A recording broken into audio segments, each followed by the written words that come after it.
Yo, this is Conan. You're listening to World of Wrestling podcast with Tax and Rich. Boom. Hello, everybody. Welcome to the World of Wrestling podcast. My name is Rich, and as always, I'm joined by my good buddy Tax Williams.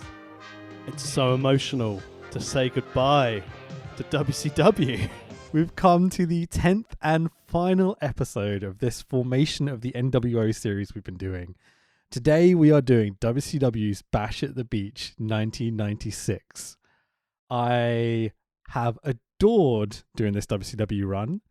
And one of the kind of running gags we've had is where, I guess this needs context to the listeners, right? Yes. Where, who is it? It's Sting and the Steiners and Hulk Hogan's musics for WCW God. are kind of all the same, right? You know, man called Sting, Steiners are great. He's got that red, white, and blue running. Okay. So you joked about 3 or 4 episodes ago going, oh, wouldn't it be funny if you mashed them up? Guess what I did? Oh, good grief. Okay, so in Discord, you've got a little file that's uploaded for you. I do. Okay, I'm going to go 3, 2, 1, and we're both going to hit play, and they should play at the same time. Okay. Before we do, can I suggest going to where the little volume thing is and setting it to half so you can still hear me and everything? Good shout. I am now half volume. Okay, right, ready? Yep. I'm going to cut it into the pod so obviously the listeners can hear it as well. Okay, ready? Right, 3, 2, 1, play. Oh, I think you're going to love it.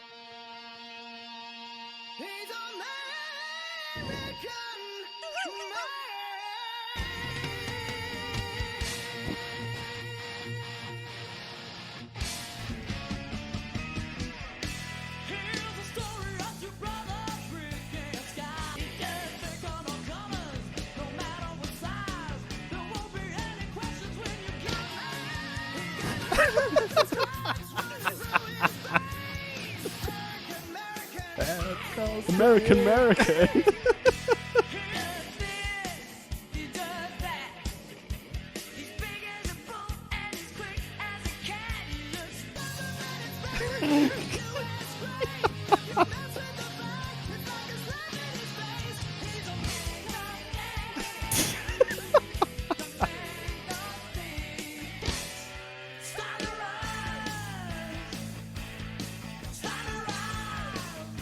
God. What do you think, man? I mean, for a GCSE music project, that would have got an A star for me. I mean, I'm no music producer by any means, but Jesus Christ, that took me a long time to do. Oh, that was incredible. Oh man, like when I finally managed to like match the beats and the lyrics, so it goes, he's American man called Sting. You know, he looks better than expected. He's American made. It's just like, oh, I can't believe that worked. Anyways, yeah, I finally did it, man. That took me like fucking 6-7 hours. I mean, it's a thing of beauty. And if you want other wrestling mashups, find Rich at Fanboy Rich on Twitter. Select your favourite wrestling themes. He won't do it for you. Yeah, I ain't doing unless you pay shit him for well. you. If you pay me, I might do it. But no, like I don't even know how to use like audio sequencing software and stuff. I just did that in Premiere where I do my video editing. I mean, you can tell why Wrestle Talk are so keen on you as a nice employee, because you've got these skills you bring to the table. Oh, thanks, man. I thought I'd try and make your dreams come true to the best of my capabilities, you know? I mean, I was already hideously emotional ahead of this episode.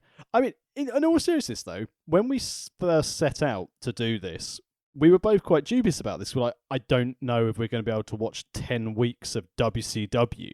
Yeah. And it's been the best. I've messaged you so many times over the course of these like 2 months being like, these shows are maybe my favourite bit of wrestling ever. Like, I've watched a lot of wrestling tags, as I know you have as well. Oh my God, WCW in 96 is the fucking best. The fact that, you know, this is the pinnacle in professional wrestling.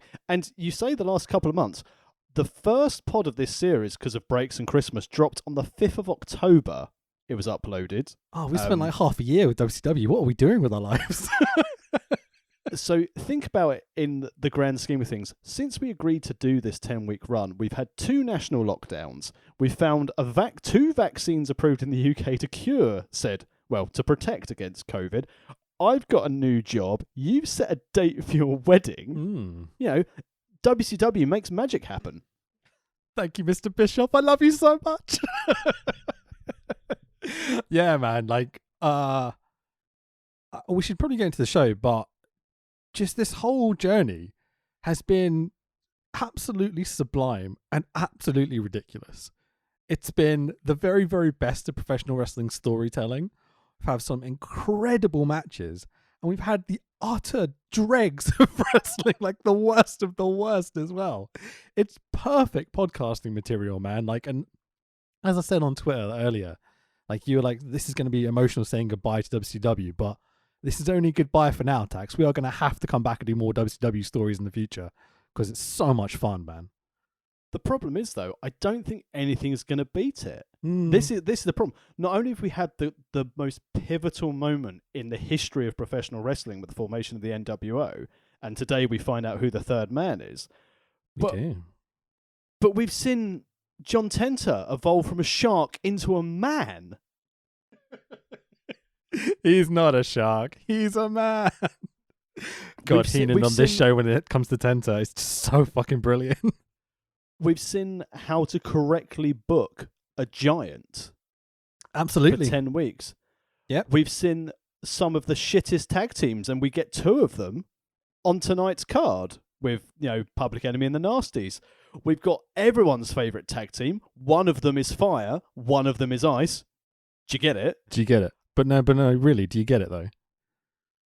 I think it's it, because one of them is fire, that's really hot, and one of them is ice, it's really cold. Put them together, melts, doesn't it? They're electric in the ring, but don't combine that as well. It's dangerous. Yeah. Earth, wind, callbacks all fire. fucking day, mate. We can do this for hours. Which is why the series... I like pod series. You like? Yeah, I like Dubsy Dub. Dubsy Dub. I wrestle here once with AJ at End Days. The Luger reference. That was great. WCW.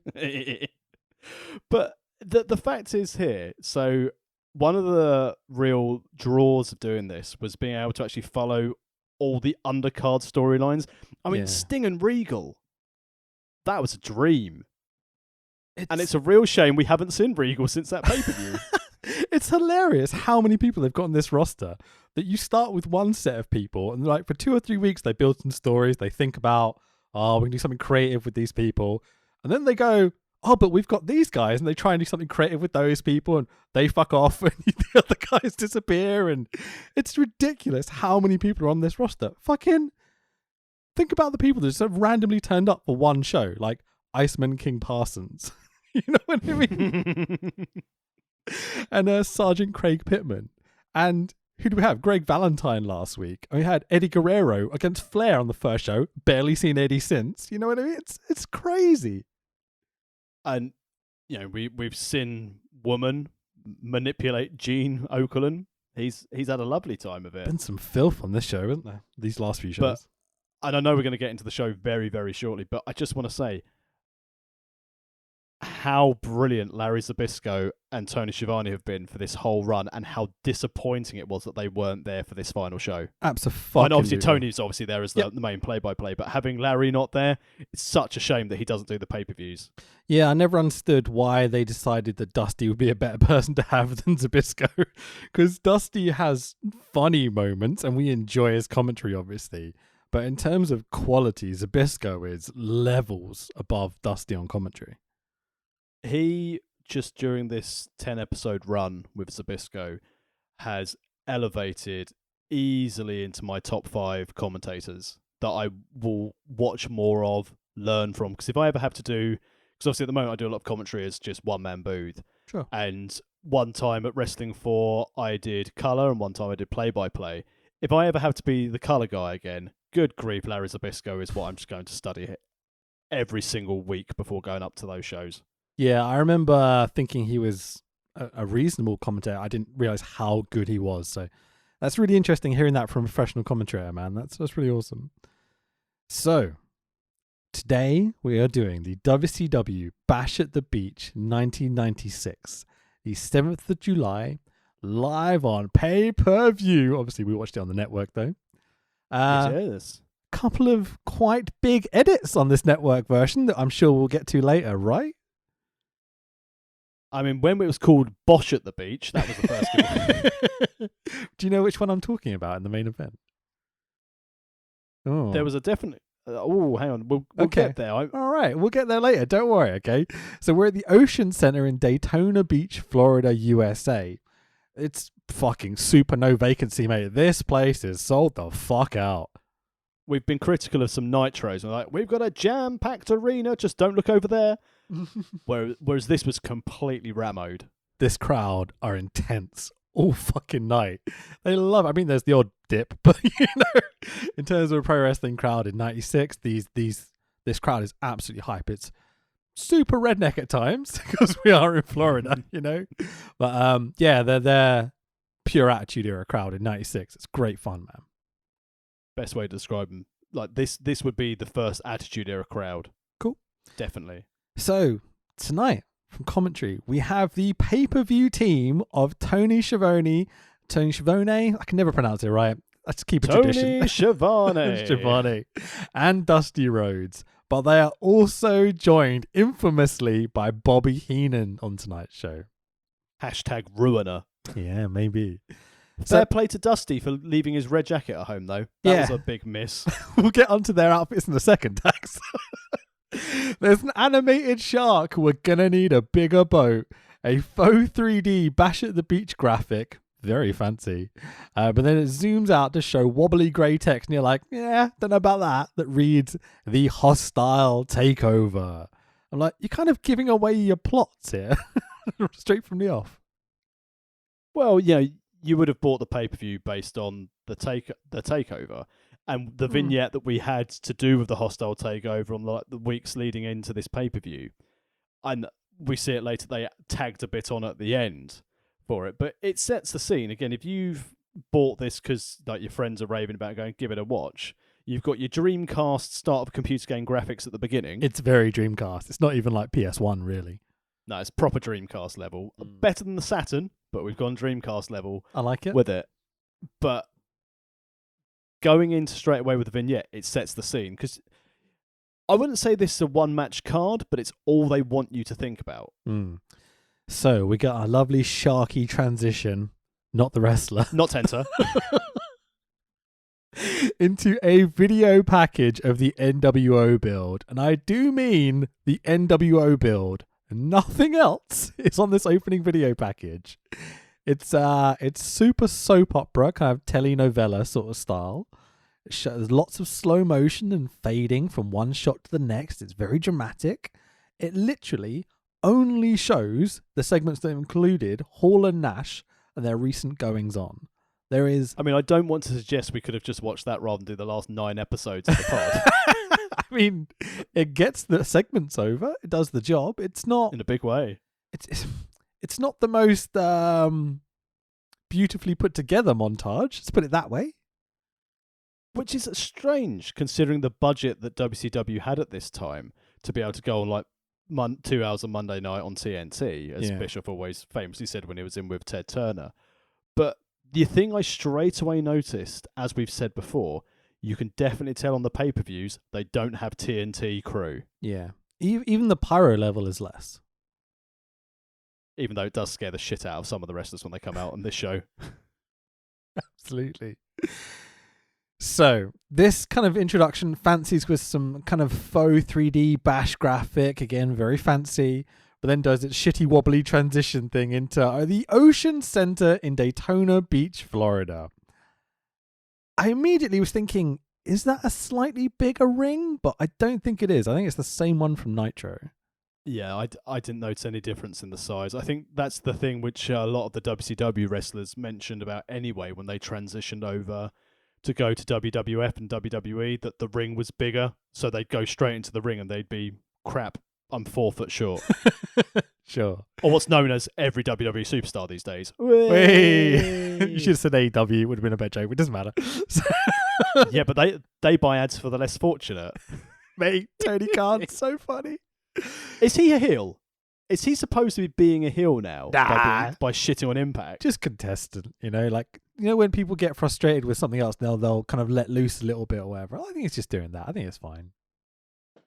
I enjoy it though. He better not go all Bischoff. That would be terrible.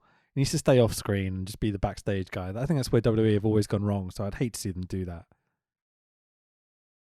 But back to the original Tony Khan, Eric Bischoff. So we've got these black ropes, the bright yellow pay-per-view turnbuckles, and let's talk about that set for Bash at the Beach. It's like Baywatch meets In Your House. It's amazing. The fucking effort. They must have carted in like 2 tons worth of sand. Or it was just there. They were like, I'm not fucking moving that. Well, they're like a beach setup in this arena. They were like, fuck it. Just put an entranceway on it. It'll be fine. Couple of lifeguard chairs on it would be absolutely golden. Yeah, it's so impressive, man. The amount of effort they put into it. Considering, look, like, pay-per-view sets nowadays are just the AEW's the same fucking set they use for everything. WWE are like, LEDs, that'll do.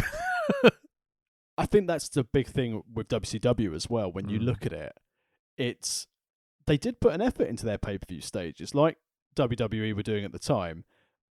But that's what loses the luster for me for pay-per-view these days. And at least when AEW could tour, they tried some different things. I mean, like Double or Nothing, like slamming Moxley and Omega through the giant poker chips. It's like, yes, sure. I like a gimmick. Yeah, man. I think back to a few classic sets, like the one with the TLC with the chairs hanging that Cena pulled down onto someone. I think it was Orton.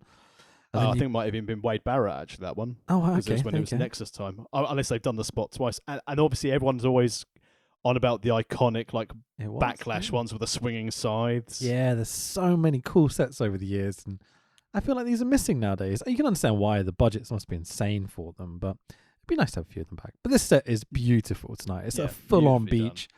Big screen off to the side, the commentary positions like right raised up over on the right-hand side. It's just really beautiful, man. The camera pans across this super no vacancy crowd. It does seem to be quite a high proportion of wife beaters and mullets in the crowd. Was my note. 1996 at the beach.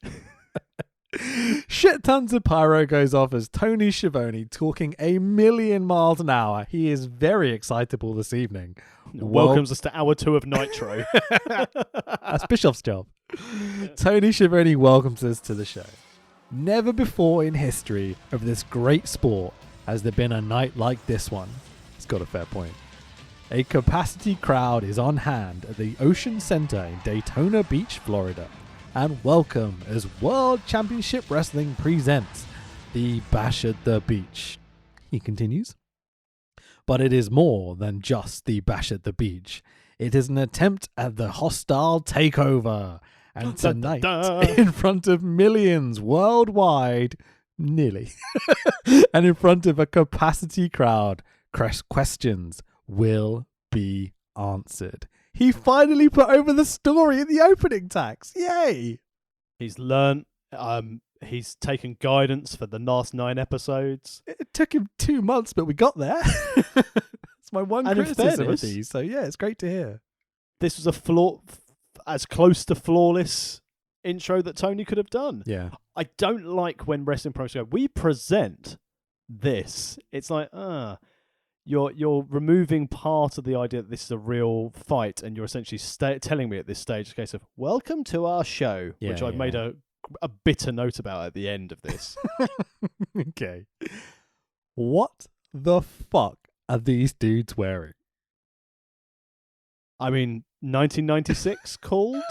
I mean, I loved it. I mean, Dusty is basically come out of a YMCA.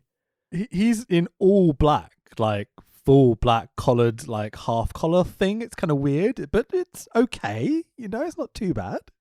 It's better than the red. Heenan, all I think of when I see that red one is Guest House Paradiso. To be fair, yeah. I always think like chubby Michael Jackson, but it's what it is. So Heenan in flamboyant Hawaiian shirt. Okay, we're at Bash at the Beach, get it. But in a bright blue sports jacket. And I'm like, okay, fair enough. Schiavone, though. What the fuck? He's wearing a black tuxedo with a bright red bow tie, a bright red cumber button. What? With what seems to be light grey jeans. And you're like, dude, what, why? It looks so funny, man. Fashion icon Tony Schiavone. He's wearing a red cumber button with a black tuxedo, but doesn't have black trousers on. I'm like, dude, what? The lack of professionalism. Basically, he spilt his tea on it beforehand. He dropped, like, I don't know, sauce on it or something before he went out. It's like, oh, crap. I bet. Well, for most of it, I'll be, like, torso up for the camera. Yeah. I imagine that's the assumption, but fuck, this opening shot has all of them in frame, like head to toe almost. Oh, it's great stuff, man. What a way to start, like classic WCW. In my mind, I really hope he dropped his dinner on his lap. I just think, oh, shit. Really, it was Bagwell shitting his trousers and left them out for him, you know?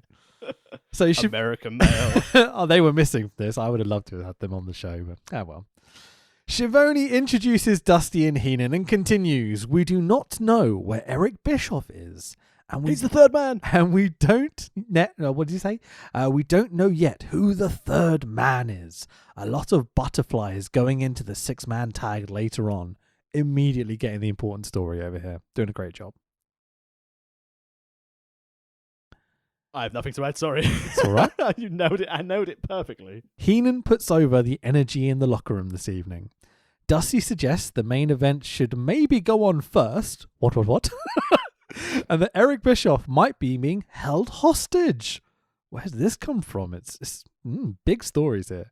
As Schiavone is putting over the story and kicking off the show, Heenan chimes in. Let's get this over with. Come on.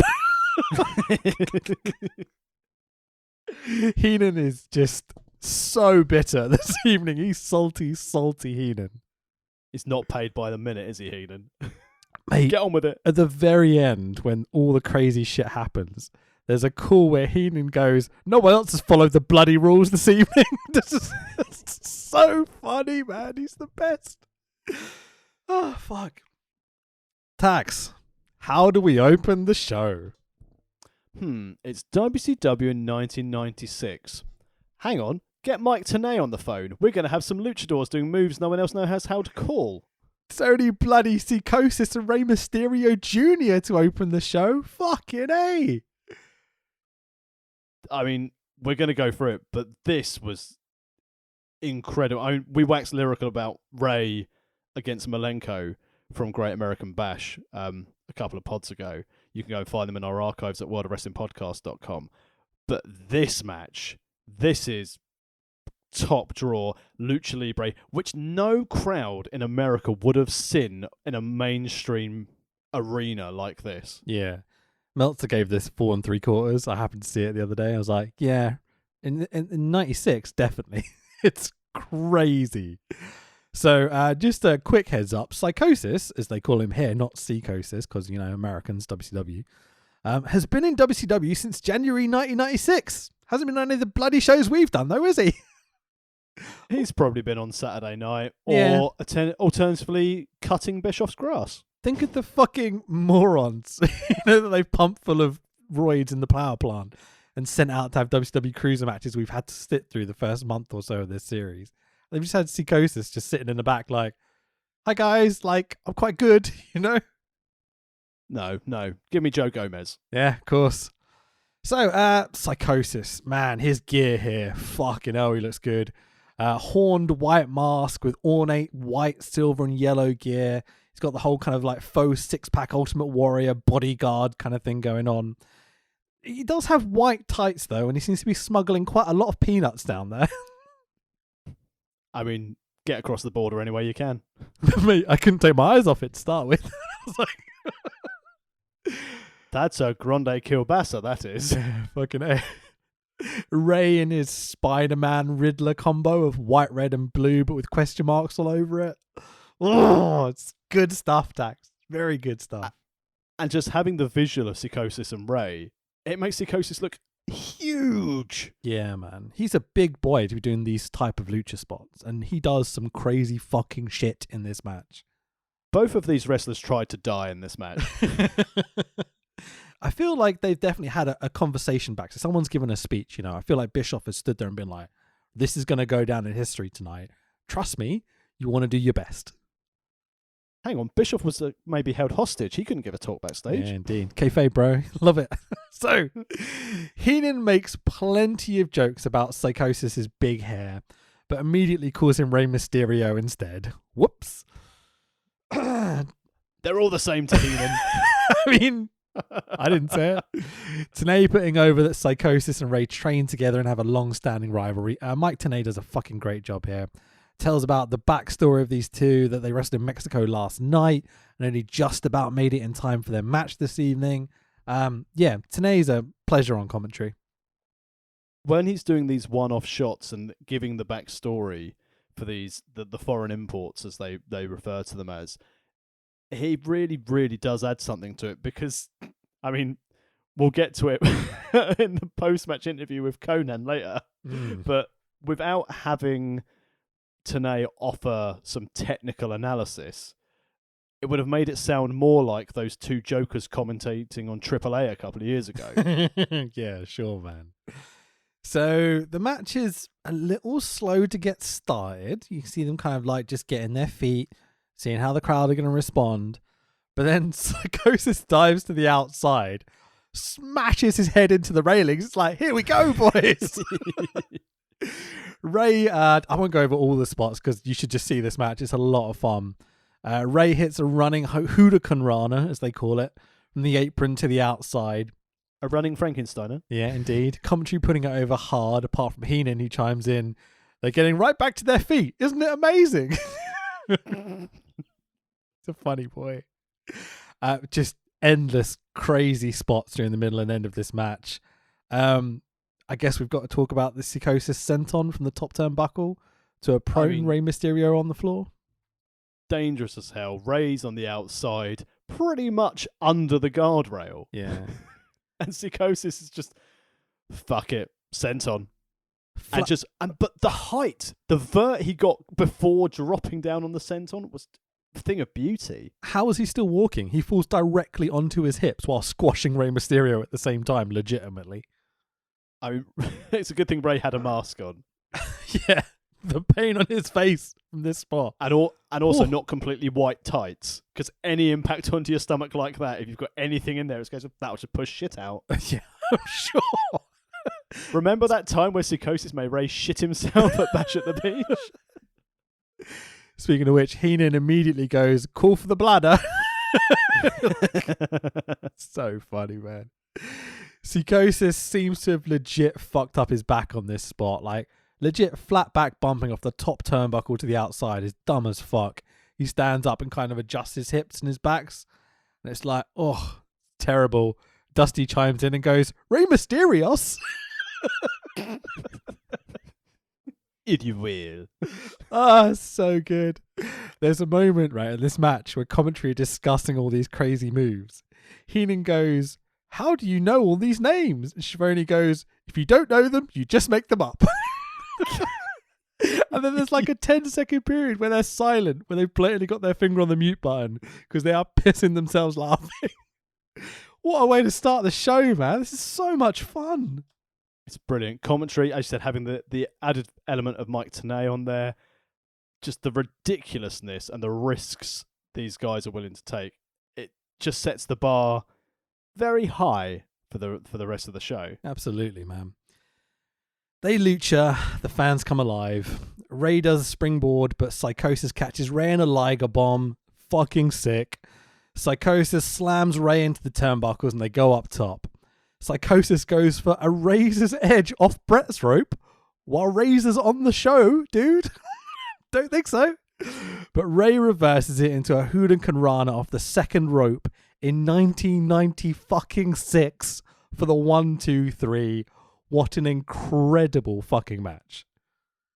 I mean, the only other note I've got about this is, again, another wonderful Heenanism, where Rey did his twisting SIA moonsault and Heenan got confused and said, what a great SIA hip toss.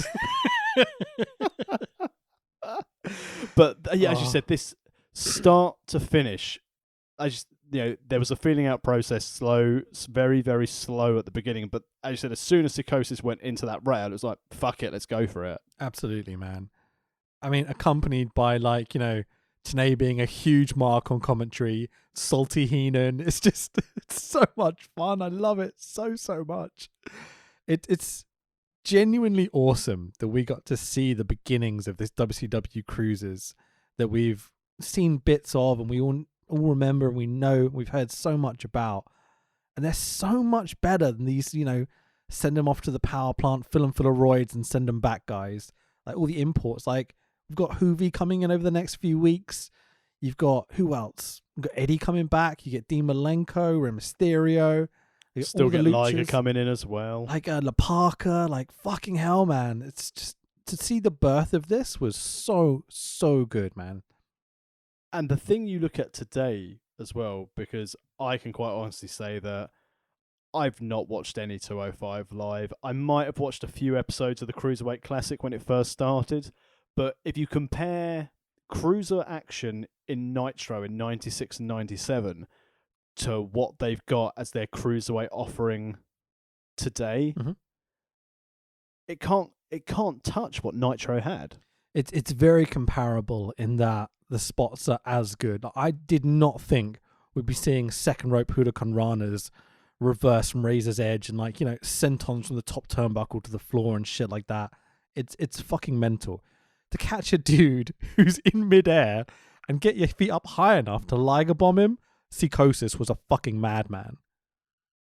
It was such a shame when they brought across Psychosis, Hoovy, and Super Crazy, and they just wasted them as the Mexicals. Yeah, of course, man.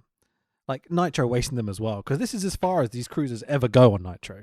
They have these matches and they're crazy, and occasionally a Jericho gets a bit of a push because he has amazing personality.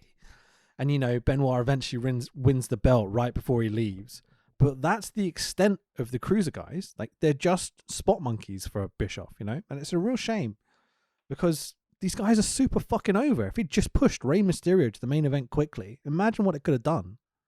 For a ratings draw, though, for Nitro, having the cruisers open was always going to be what people wanted to see over whatever WWE had of their opening part of the show. A huge reason WCW is outdrawing WWF right now.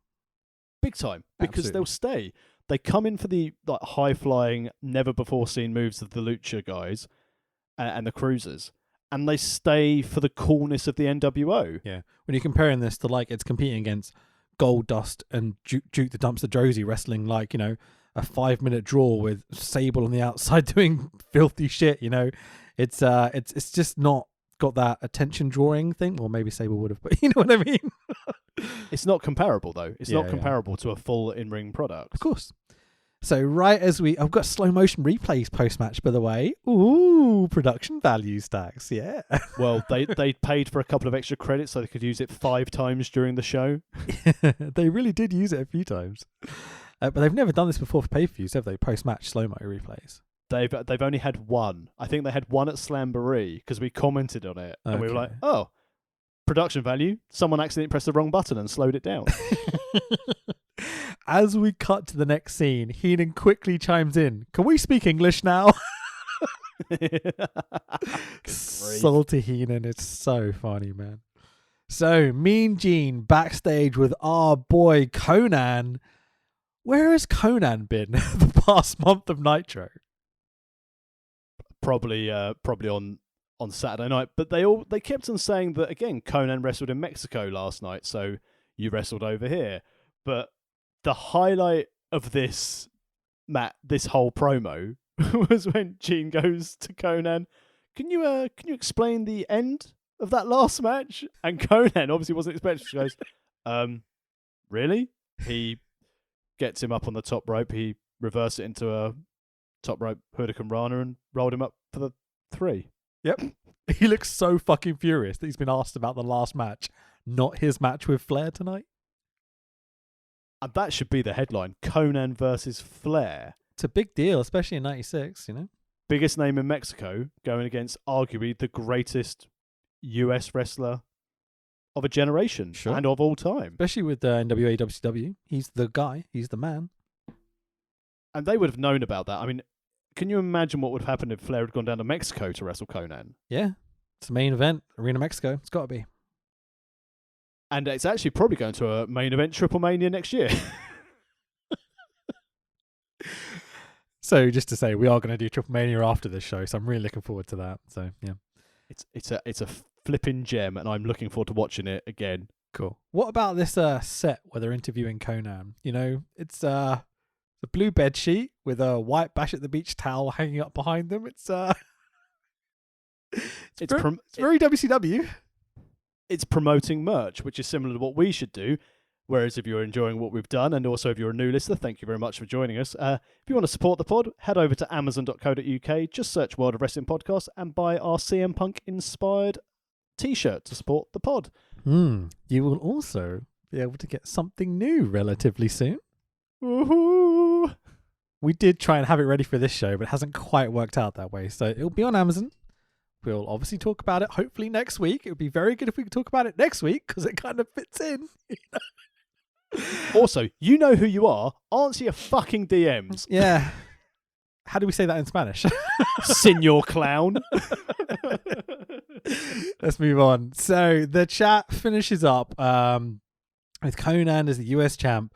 Will be up against the 13-time US champ Ric Flair this evening. Conan threatens to beat up Flair's women, and I'm like, oh my, hang on. What? Because wife beating doesn't matter in Mexico. Viva la Mexico! That's what he says, not me. Next up, The main event. the way I left a little pause there because I knew you wanted to chime in. We've got this down, man. This whole COVID fucking remote podcasting, we're doing great. So, it's non-uniform boss man with known racist Jimmy Hart versus he's not a man. He's fuck. He's not a man. He's turned back into a shark. Oh, that's the way to go. John Tenter in a Carson City silver dollar match. How many gimmicks can we squeeze into each second of this pod? And more importantly, it's not even a sock. It's not even a sock on a fucking pole. It looks like a used Johnny full of loose change. This fucking match. Jesus Christ. This feud, dude. Everything about it. It's such fucking bollocks. It's brilliant. Tenta may now be a man and no longer a shark, but he still hasn't found out how to find entrance music. I mean, Sharky comes out without his entrance music, and I'm like... Or half his head. Still got the half skullet, but didn't keep half the beard, just kept the 70s porn stash. You're like, what? Commit to the gimmick, douchebag. Come on. He's got the handlebar tash coming after you, man, like Quake. Oh, let me catch my breath. Hold on, just give me a second. This is quality audio. So, all night, I haven't mentioned it up until this point because it makes more sense here. The graphics that show the names of the wrestlers have an animated shark fin going across the transition. But it has a whole other feel to it when Tenta's graphic comes up. Just straight up mocking the dude, like, poor Sharky. Like, he's not a shark, but oh yes he is. Here's a shark on screen as he comes out. No music, but he gets a shark fin, you know. Oh. I wonder if leading up to this, before they got Hall and Nash signed, they're like, okay, Sharky, you'll be in the main event at the Bash at the Beach. We're going to have this shark gimmick sliding along. You'll be main eventing. It'll be like, you're hungry for things. And then it's like, oh, well, we've already designed the Dreamcast shark, so yeah, we'll just leave that on. Poor Sharky, man. The match starts. Pay-per-view payday. And Boss Man bails to the outside because fuck this company. I mean, he's putting the heel tag together fine. The camera pulls back to show the size of the pole on the corner post. It's like 40 fucking foot, tags. I thought it was Psychosis again. Immediately, I'm like, how is anyone meant to grab the thing at the top of the pole when it's like 3-4 times the height of them? It's fucking... Because you could... I looked at Boss Man, I looked at Tenta, and I was like, are they going to bend the pole down? It's so good. I was hoping this match was just going to go on for eternity. You know, they'd just be reaching and reaching and reaching and never quite get there. Oh, fucking Just hell. ridiculous. So Heenan chimes in. When Tenta was born, he was 187 pounds. Sounds like the weight of my daughter. Oh, for fuck's sake. So, yeah, there's literally a Johnny type sock on the end of this pole. There's lots of crotch-based attacks early. That's because there's a Johnny-based sock up there. Yep. The pole is significantly too tall for Tenta, so he gives up and tries to take the pole down. You're like, what? He's a clever shark. This fucking match, dude. So, non-uniform boss man murders Sharky, choking him with a belt. Then gaffer tapes Sharky to the ropes. Not the last time that'll happen this evening. As Bubba hits Sharky with a belt, Heenan goes, "You got him right in the gills there." Schiavone chimes in going, "He has no gills." And Heenan sarcastically goes, "That's right, he's not a fish." The best. Oh, fucking hell. Well, literally, when Heenan chimes in and goes, "He's got him right in the gills there," I could not stop laughing. I had to pause it and like, walk away for a minute. So good. Oh, It's just gold. It's WCW gold. fucking hell, man. When we started this series, did you honestly think there'd be anything this bad that made it this funny? Well, yes, it's Nitro 1996. But I didn't think it'd be of this level of brilliance. And I also think you're being very, very kind calling this a match. Yeah, fair enough. Oh, I've probably got more notes about this match than anything on this show because I enjoyed it this much. So, Bossman goes to do Sharky a favour, cutting the other half of the skullet off. But Sharky stops Bubba, because, you know, why not? And uses the scissors to free himself from the ropes. He's a free-range shark. He won't be captive. Oh. Non-uniform Bossman sends racist Jimmy Hart up the pole to go get the sock. Known racist Jimmy Hart is a goddamn gymnast. Who fucking knew? I was really hoping that someone had like ribbed him and like put grease on it. Can you imagine? Okay, Jimmy, climb that pole. Fuck.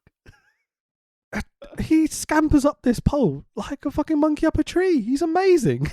It's very impressive. I can't do this, so I'm jealous.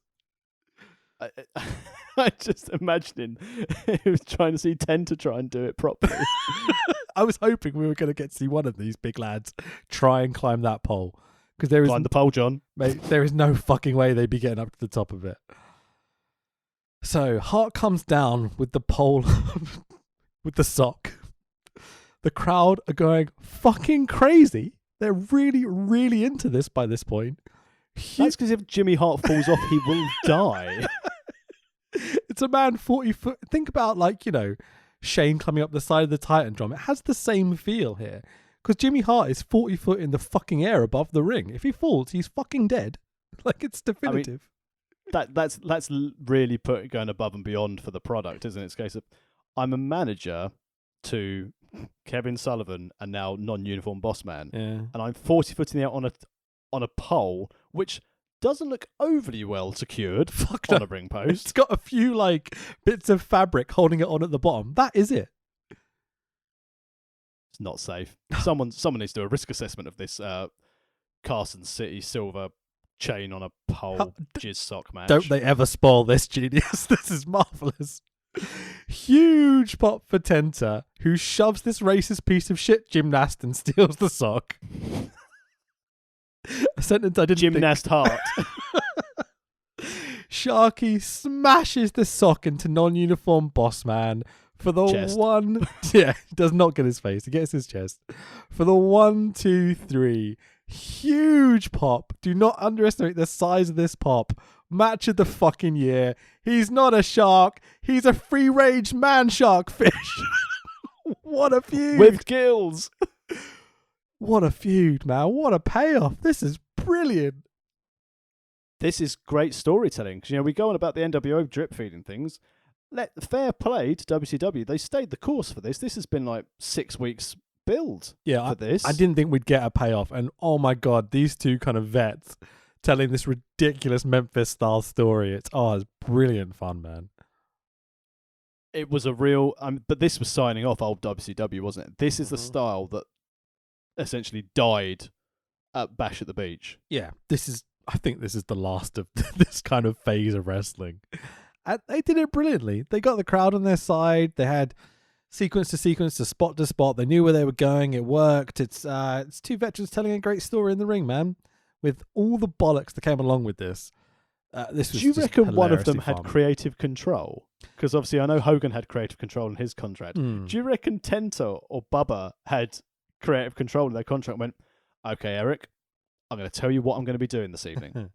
I think it's. I want want to get Jimmy Hart. I want to get Jimmy Hart to because he was held captive somewhere. I want to get Jimmy Hart to climb a 40-foot pole.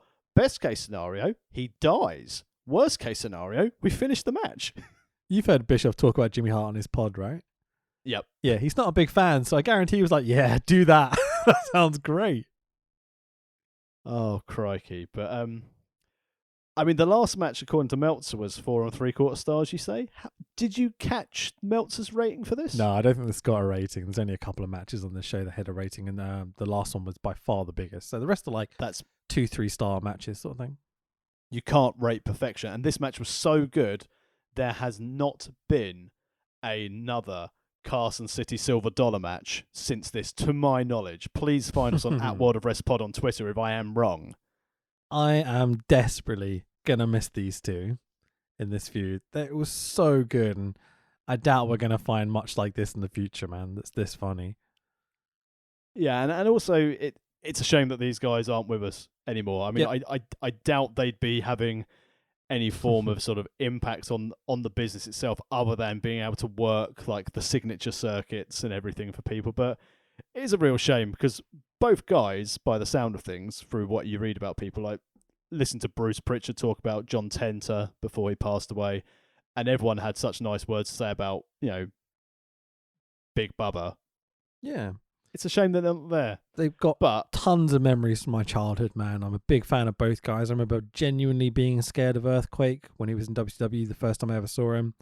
I remember being kind of petrified of Boss Man when he beat up Nails in the prison. Remember that in the magazine?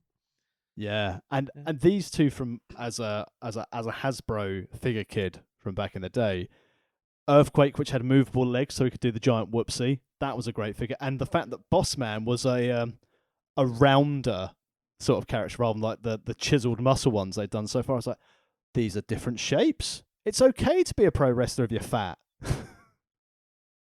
Yeah, absolutely, man. Big fan of both guys, and this has been such a pleasure over this series to watch. We cut to Aloha Tony Schiavone, who's now got a lei around his neck, adding to his wonderful ensemble that he's wearing this evening.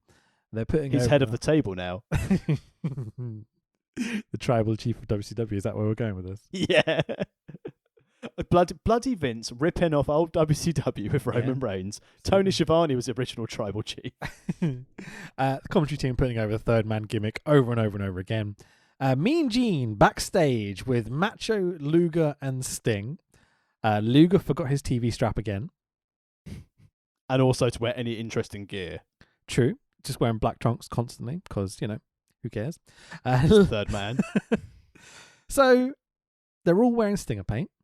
Lex's Stinger paint makes him look like he's got a banging monobrow. Lex's promo wasn't that bad.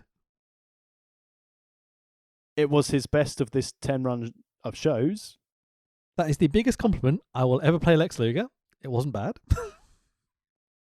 Sting cuts a banging promo, fully impassioned, ready to go. He talks about the unknown and how it gets him excited. They finish the promo with all three lads shouting and walking off to battle. Great stuff. Other than Macho shouting, "What's the point?" as he leaves. Tape this match for the Lord of the Ring. It's Diamond Dallas Page, our current champion. Champion? Yeah. Holder of Lord of the Ring versus Jim Duggan. We haven't mentioned the wonderful spooty graphics coming across when it's a specific match type, which again just looks like you've got time extended on a racing game. Yeah. They're of the time period, I guess. They are certainly there. Dally in teal tights with a waistcoat. Very nice. Duggan in his usual navy blue, and I'm like, immediately, both lads are wearing blue. What the fuck? But at least it's trunks and tights, different tones. I don't think we're going to mistake okay one for with the other. this. Yeah. I think you can tell which one's Diamond Dallas Page, which one's Jim Duggan. Well, from behind, maybe not, but anyways. DDP tapes Duggan's feet together around the ring post. Hang on, someone's already done this. Done that spot a little bit earlier. DDP cuts off Duggan's taped fists. Oh, I forgot to mention they've both got their fists taped because that makes a difference, apparently. Oh, yeah. Laying in those strikes of a taped fist with that lovely silk roll wrap. Heenan's not happy about this gimmick, is he? I think to say he's not a fan would be mildly understating the situation. Yeah, the whole you're not meant to punch each other in the face in wrestling and having a taped fist match. Yeah, it doesn't really work, does it? And we sort of alluded to this last week when these two got into it. Who's the heel? Who is the heel? I mean, I suspect it's supposed to be DDP. I would say for sure it's meant to be DDP, but yeah, there's not much logic to this, is there? Duggan needed a title shot in his contract and he got to win a diamond ring, or the opportunity to win a diamond ring. To be fair to Duggan, he always gets a loud positive response almost no matter what. Like the crowd are cheering USA, USA. And, every time he goes ho, they go ho as well. So did the Godfather. Indeed. The heat is about as cheap as your average indie young boy, but Duggan is undeniable. Come on. I like heat. I am Young Buck. I like flippy heat. You pop big for me doing two flip. Duggan slams DDP's head repeatedly into the turnbuckles. Fans count along. Heenan makes a quip about fans not being able to count. Schiavone goes, I've heard them count to above 10. Heenan goes, yeah, but they had to take off their shoes. Hacksaw and DDP are on the outside. They climb back in the ring. DDP punts Brett's rope into Hacksaw's bollocks. Diamond cutter, 1, 2, 3. Can we do that, Jerry? And still Lord of his ring, Diamond Dallas Page.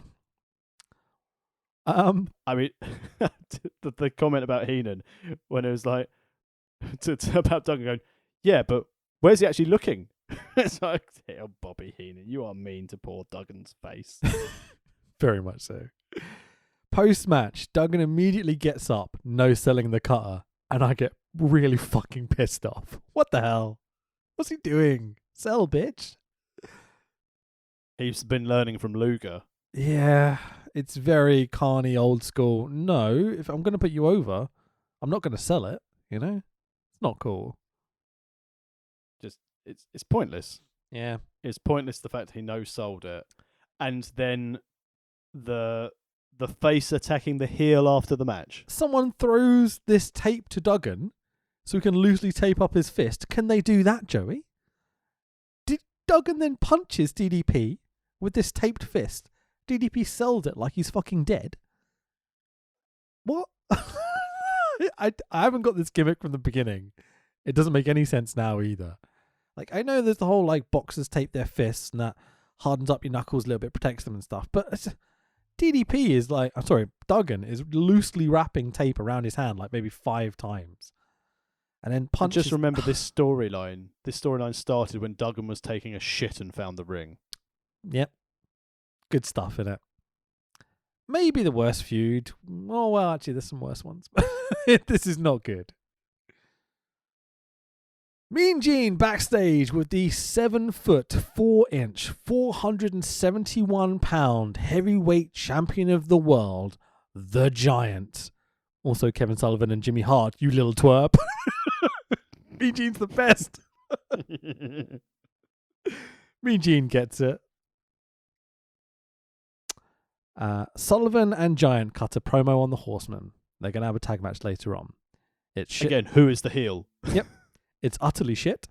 Sullivan acts like the prat he is the whole time, trying to look intimidating, but again, acts like a twat.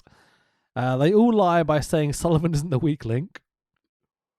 Bullshit. The best bit is when known racist Jimmy Hart chimes in, and Mean Gene responds by saying, "Can you do me a favour? I don't want to offend you, but will you brush your teeth?"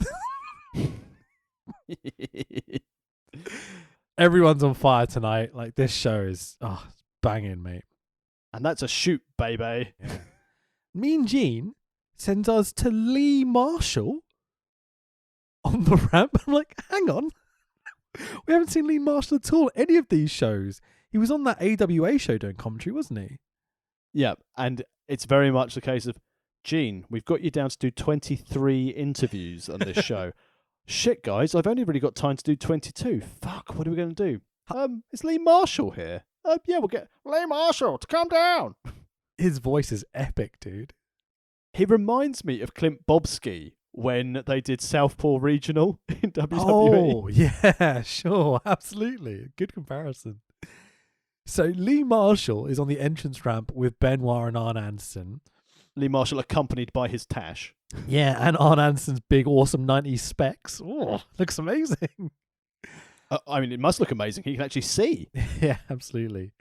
Arn talks calmly. Benoit boasts about being a fart. Silent but violent. As he's talking, not being silent, I will point out at this point, Lee Marshall chimes in and goes, "Tag team action. Let's go back to the ring." Go home, Lee. Go home. Tag team action. Back to the ring. This next match. So, I mean, I this almost- makes fucking Duggan and DDP look like fucking Psychosis and Ray.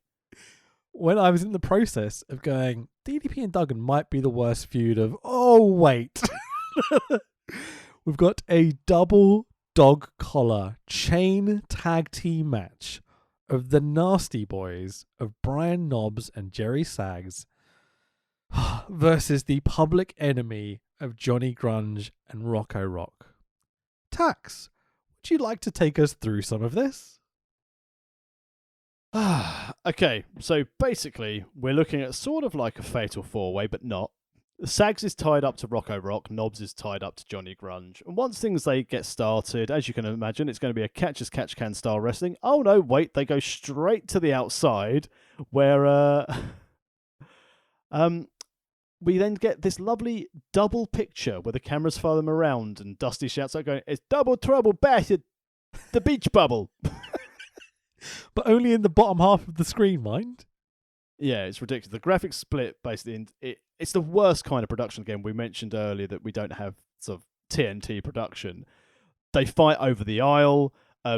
Knobbs knocks out Grunge with an inflatable shark, and Grunge sold it, which is really good. Dusty going, "It's a rubber shark! It's a rubber shark!"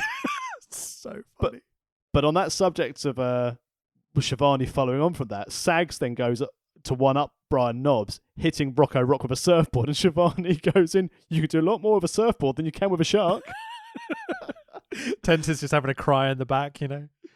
And unbelievably, they get a near fall with the surfboard, but, doesn't do it. Rocco Rock climbs up the lifeguard's seat and it falls over on top of Sags. Fucking ridiculous.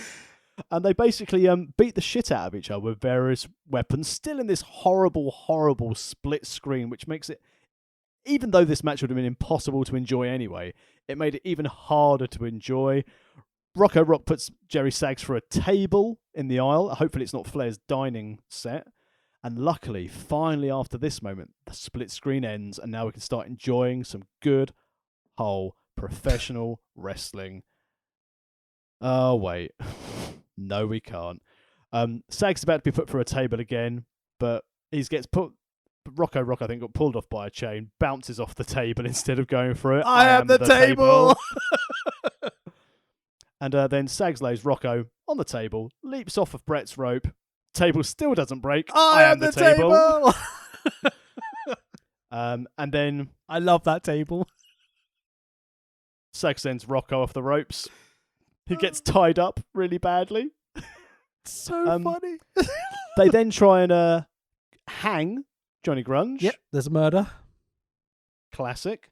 And then they send Rocco into it, clotheslining him. And that's the end of the fucking shitty match. Yep, it is. It's one of the worst matches I've ever seen. There's no selling. The whole match. They're doing stuff like smashing each other over the head with objects. They go, so what's the next spot? Like, you can see them talking to each other. It's fucking terrible. It's one-upsmanship of dickery. They're just trying to be...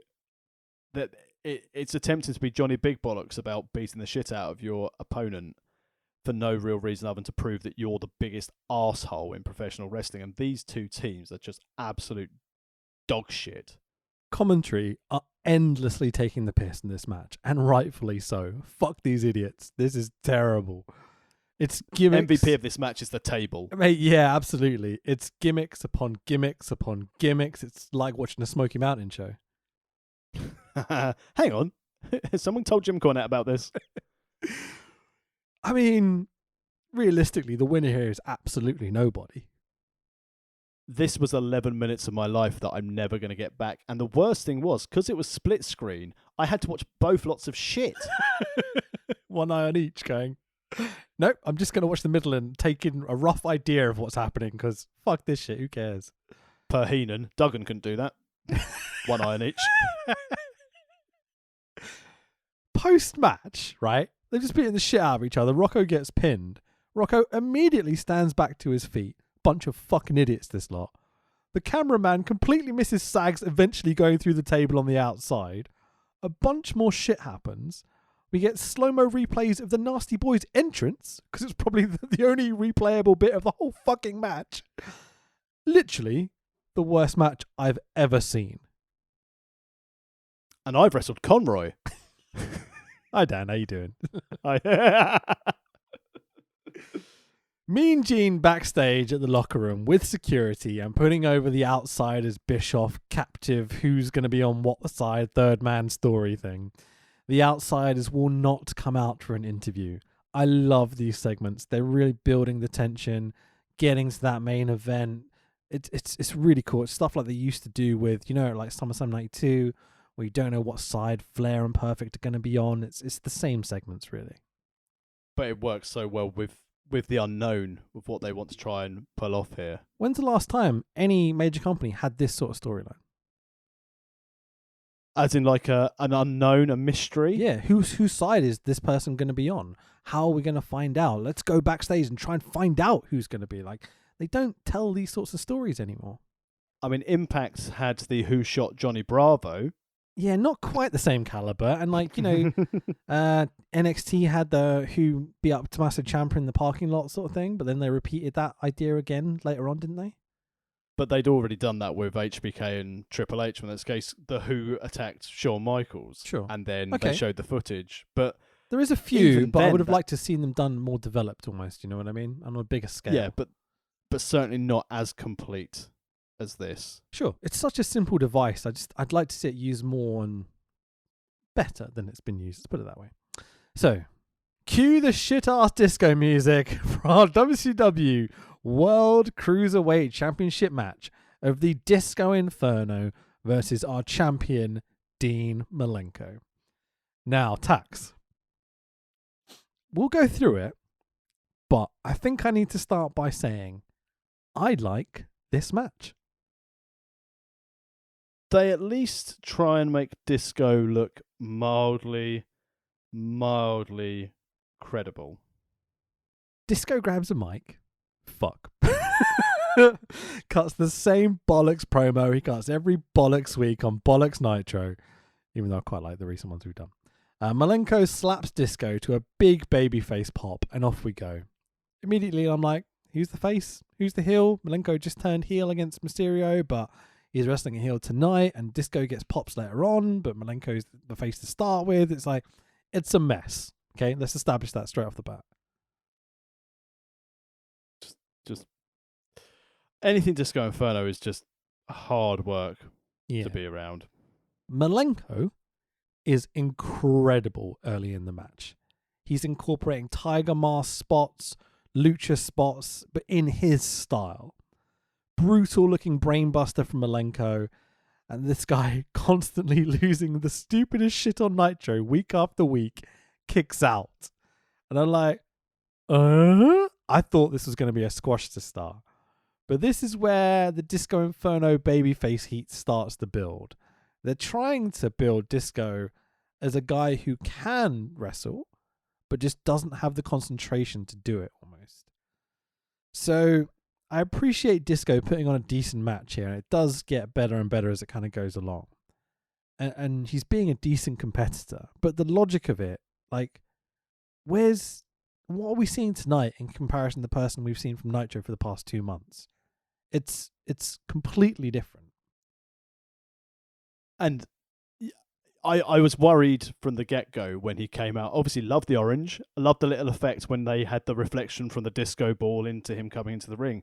Sure. But the presentation, as you said, it's more they're trying to build sympathy for him more than anything. Yeah. And it gets a bit confusing as the match goes on because Malenko is dominating the match until Disco starts to do his big babyface comeback spots. And then they kind He's of getting his shining him up real nice. Yeah, but then they kind of reverse it because the crowd steadily starts to get more and more confused over the last 3 or 4 matches, and they're kind of dying down a little bit. And so you then get kind of Malenko taking over for his babyface comeback spots at the end, and it's like, huh? It's very, very back and forth, and they're both heels to start with, but Malenko's more over as a face. Then Disco becomes more over as a face. But then they turn back to Malenko being the guy that goes over at the end. It's odd. I don't know how to describe it apart from that. They tried to complete a double turn. Yeah. It's more like a triple turn almost, you know? Yeah, they got there and they didn't like it, so they went back. Maybe so, man. So I thought these two did a good job of telling a story. Maybe that story didn't have, as much logic as I'd like it to have. But commentary put over, that Disco, if only Disco could concentrate on the wrestling side of things, he could be good. That's the thing. They're trying to make him be a a credible in-ring competitor. But it just isn't working. The crowd just looks so confused. They don't know whether to cheer, boo. It's I mean, because I saw a tweet earlier about Disco Inferno. And I saw it and I thought just of you, and I was trying to find the exact tweet. So basically, it's some a female wrestler in Canada basically said, "Just having to think about Disco Inferno. Shit, innit? Always has been, always will be." But now but I just tried to find the reason why. okay. And fuck Disco Inferno. Okay. It's all I'm going to say about this. Disco Inferno says Broadley's family isn't being transparent about his death. Well, fuck you, Disco Inferno. Sure. Not necessary, is it? Keep your fucking nose out of it, mate, Piece of shit. He does seem to say a lot of stuff on podcasts, specifically Conan's podcast, just to get heat, just to stay relevant. And it's cheap, man. It's disgraceful. You don't need to, Yes, say things about politics, say things about current people. Don't say a family's lying. Yeah. But unfortunately, that seems to be the thing about Disco. And this is what we've mentioned on previous podcasts. Because you get the impression he's not a particularly nice person in real life, it's very, very difficult to get invested in his matches and character. And obviously I know we've had a lot of fun and I've enjoyed ridiculing you for, the general shit they present on Nitro with Disco Inferno. Sure. And they are trying to tell a story here in this match, but I just couldn't engage with it. And that's a shame because Malenko probably here got the best match out of Disco Inferno by shining him up real nice for about 2 minutes and then turn it around in a cloverleaf. I can't talk about 96, 97 because I barely watched any WCW from that time period, but I watched pretty much everything from 98 until the end. And I've never seen a Disco match this good in terms of just spots and ability. The match ends with Malenko connecting with a super safe looking Tiger Driver. And I'm like, couldn't just whip out the 91, could you? Please, Dino, kill him. But no, he doesn't. Cloverleaf by Malenko. Disco taps. And still your WCW Cruiserweight Champion, Dean Malenko, obviously. Yeah. The best Disco match I've ever seen, Dean Malenko, has been an absolute fucking treat. Week after week after week. Is unbelievably underrated, and he's known as one of the greats of all time. And yeah, his in-ring capability is fucking insane. Did you catch Tony Schiavone's comment at the end of this match? Go on. That was a classic. Yeah, I don't think so, Tony. Tony. Oh, Tony. Tax! The hero we all need is here. A surprise bonus match I did not know was on this card. So fuck the rest of the card. Here comes Mongo. Yes. Steve Coming out with 4 Horsemen music. They- Deborah McMichael with him, looking flared up. Steve Mongo McMichael with Deborah McMichael versus Joe Gomez. Oh god, this is gonna be bad. No, it's not. Oh. The best. I mean, the fact of the matter is, so obviously we've got Mongo coming down in his 4 Horsemen shirt, Liverpool's finest centre back Joe Gomez coming down in his Steve Austin vest top. Yep. But Jesus Christ, when these two face off at the start of the match and Mongo slaps the shit out of Joe Gomez, it's hilarious. Mate, it's so much. Oh, this is fucking abysmal. So, Deborah has a dirty, ugly, useless dog with her, and she's carrying a poodle to the ring. Hooray. The one note I have about the moves in this is just awkward, because that's how it made me feel.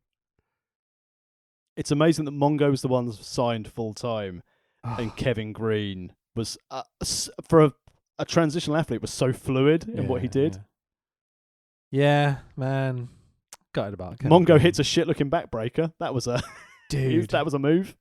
You know how Flair and Arn took Mongo and Green to a great match at the American Bash? Yeah. And it was really good. It was really good. Maybe unsurprisingly, Joe Gomez is not Ric Flair or Arn Anderson. I would have speculated before watching this match that potentially Jogo may not have been able to get a decent match out of Mongo. Just to point it out, both lads have got long black hair, long black tights, black boots, white wrist tape. Really? Can we not? They're young boys. Get a haircut, boys. Yeah, though. Then you're young boys. Mongo's straight out of the dojo, isn't he? Like a full talent. Looking at that Boston Crab. I mean, he moves like Yugi Nagata now. You would have thought he could use some training before they put him on pay-per-view, you know? Like, fucking hell, mate. He's got a Halliburton. Oh, Jesus. Or as my wife misheard me a couple of weeks ago and said, why are you going on about a halibut? What's fish got to do with this? Never trust a horse. Mongo. Just Mongo. He's so awkward, so bad in the ring, so stiff. Joe Oversells beautifully. Yeah, it's Lex levels of overselling at times. Mongo hits a fucking tombstone. What the fuck? For the 1, 2, 3, the cover with the one hand, disrespectful prick. Rolled his eyes. So your winner is Mongo. The second worst match I've ever seen. No. Nah, of course it's not. I mean, you didn't even mention the terribly botched sunset flip before they went for the tombstone. Dude, you can't mention anything in this match because you'd just be going, this was botched, and this was botched, this was botched, and also this was botched. The whole match is one giant botch. It's fucking awful. The audacity of Mongo to try and do the figure 4, but then with a really bad small package following out of it, I was like, this is Brit Res. Yeah, it's young boys having their first ever match on pay-per-view. This is IPW. The biggest pay-per-view, one of the most important shows of all time. What the fuck are they thinking? But hit a tombstone for the win. Strong finish. Jesus Look Christ. nice and safe, the tombstone. Like, mate, his fucking head is by his penis. He's got like a foot to go before he hits the floor. Exactly, nice and safe. Ugh. It was basically the drill dough before it was a thing. Pretty much, man. It's about as safe as that Hogan tombstone, you know, where Hogan came back and went, oh, he spiked me. Dickhead. Anyway, moving on. Mean Gene backstage. Who? I haven't seen him on this show. It's WCW. Of course he has to have a segment next. Mean Gene. Well, Lee Marshall's done his commitments for another 4 months.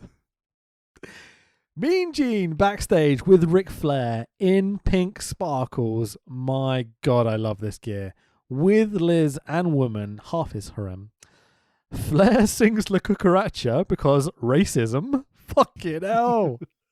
You can guarantee Heenan was in his ear before it going, hey, Flair, got an idea for you. You're wrestling a Mexican guy tonight, right? Yeah. La Cucaracha, La Cucaracha, arriba. Oh, fuck me. 96 is a weird time, isn't it? So 96 is a weird time where racism was fine on TV and pay-per-view. yeah.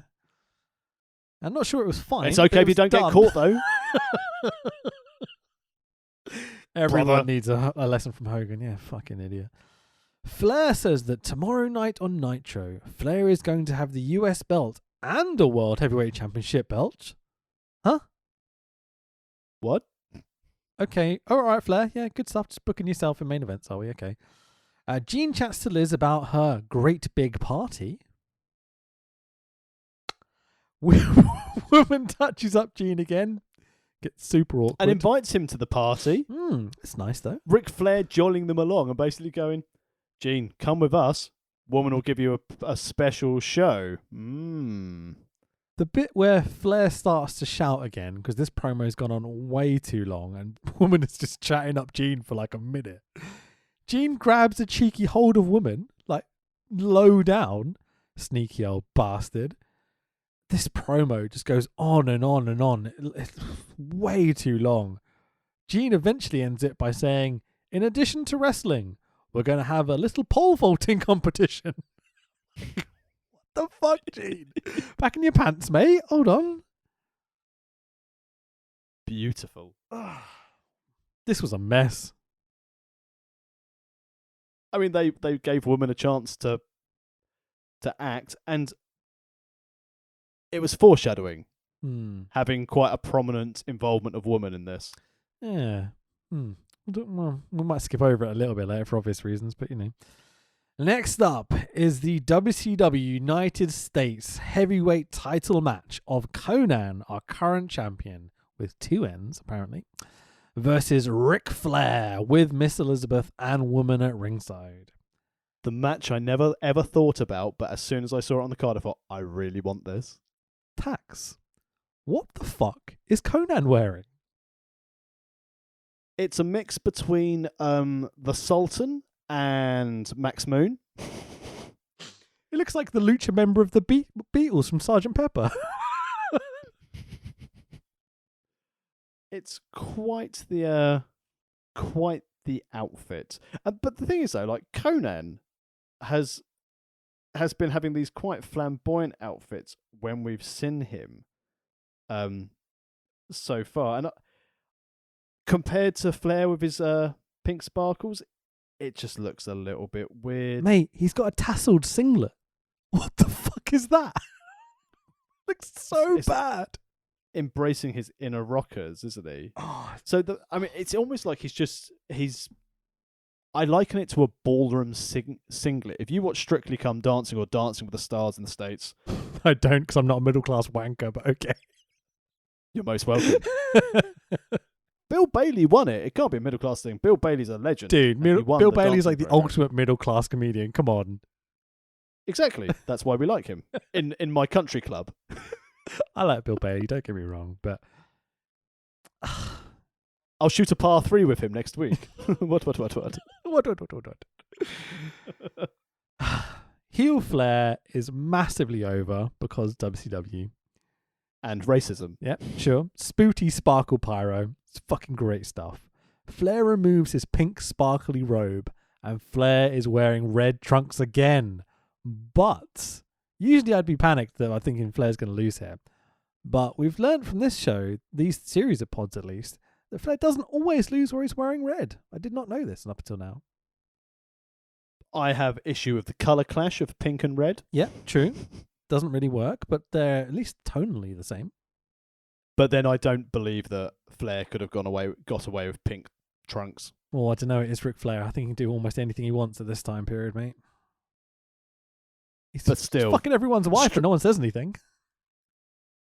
Strictly Come Dancing Conan versus beautiful Ric Flair. Handshake to start. Because we're both heels. Yeah. I mean, Conan's shaking hands with Flair because he's taken like 20% of Rey and Sikosis' paycheck.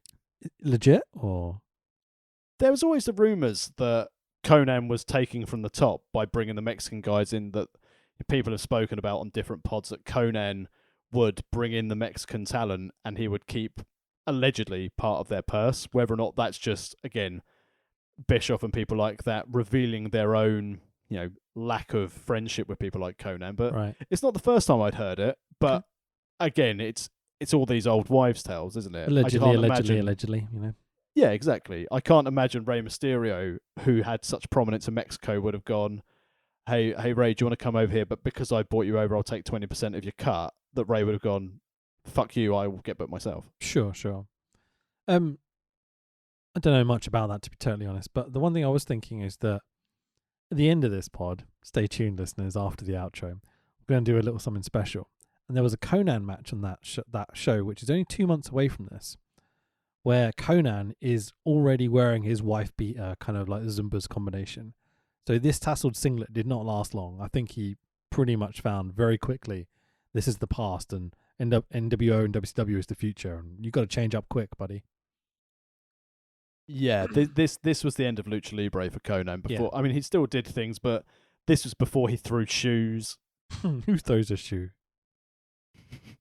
I love doing that to Meathead in SCPW. He was on the top rope, and I threw my shoe at him. It was brilliant. I loved it. They established pretty early in this match that Conan is the face and Flair is the heel. It's a genuinely intriguing matchup. I think is a nice way of putting it. It's Flair working some lucha with Conan doing some Flair spots. It's pretty back and forth. It's not just a Flair match or a Conan match. You know, it's a bit awkward at times, but it's interesting. It was certainly interesting. I think when you mentioned awkward, it reached its pinnacle when Conan went for like a lucha style crossbody, and Flair just caught him. There was a facial expression as he went down, which is kind of a ugh. Yeah, Flair doesn't seem particularly happy to be at this point in the card and to be wrestling a guy that he's not really comfortable wrestling, I think. And it could have been good, but I can't imagine that Conan would have been able to work a Ric Flair match, and Ric Flair would certainly not be able to work a Conan style match.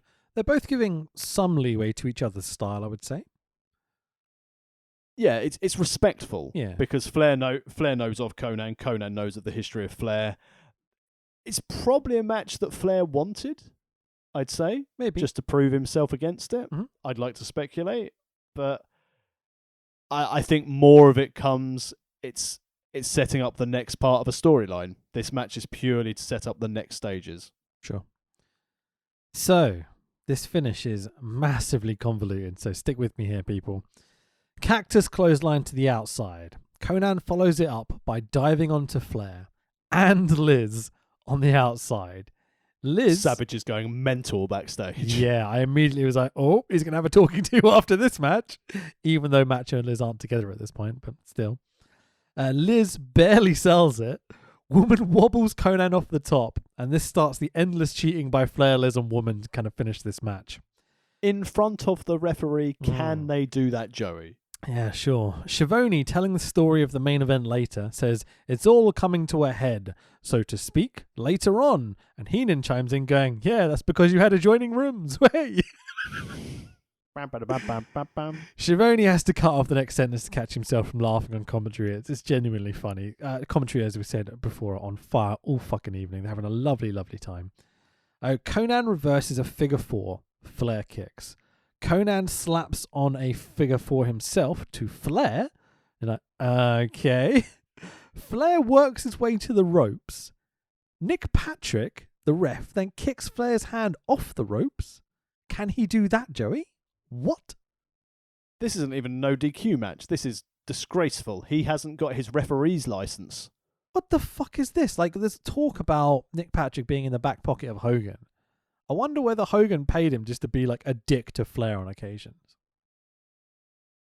But you saw Hebner do it sometimes of cheating heels. But he's not cheating. In WWF. He's just made his way to the ropes in a submission. This is how you get out of a submission. I wonder if it was one of these things where it's mistimed. Nick Patrick got it wrong. You know, he is the greatest referee of all time, remember? Mate, I think Nick Patrick's a terrible referee, to be totally honest. He's way too big. His little fucking he's the shits. flappy hand movement. He's the shit. Yeah, he's awful. We haven't really talked about the referees much because, you know, they're very secondary to what's happening in the ring and the story and everything. But Nick Patrick is significantly worse than most referees, I would say. I certainly have main event ref comment. Yeah, okay. Lovely hair, though. Mullets for days, mate. Mullets for days. There's a t-shirt.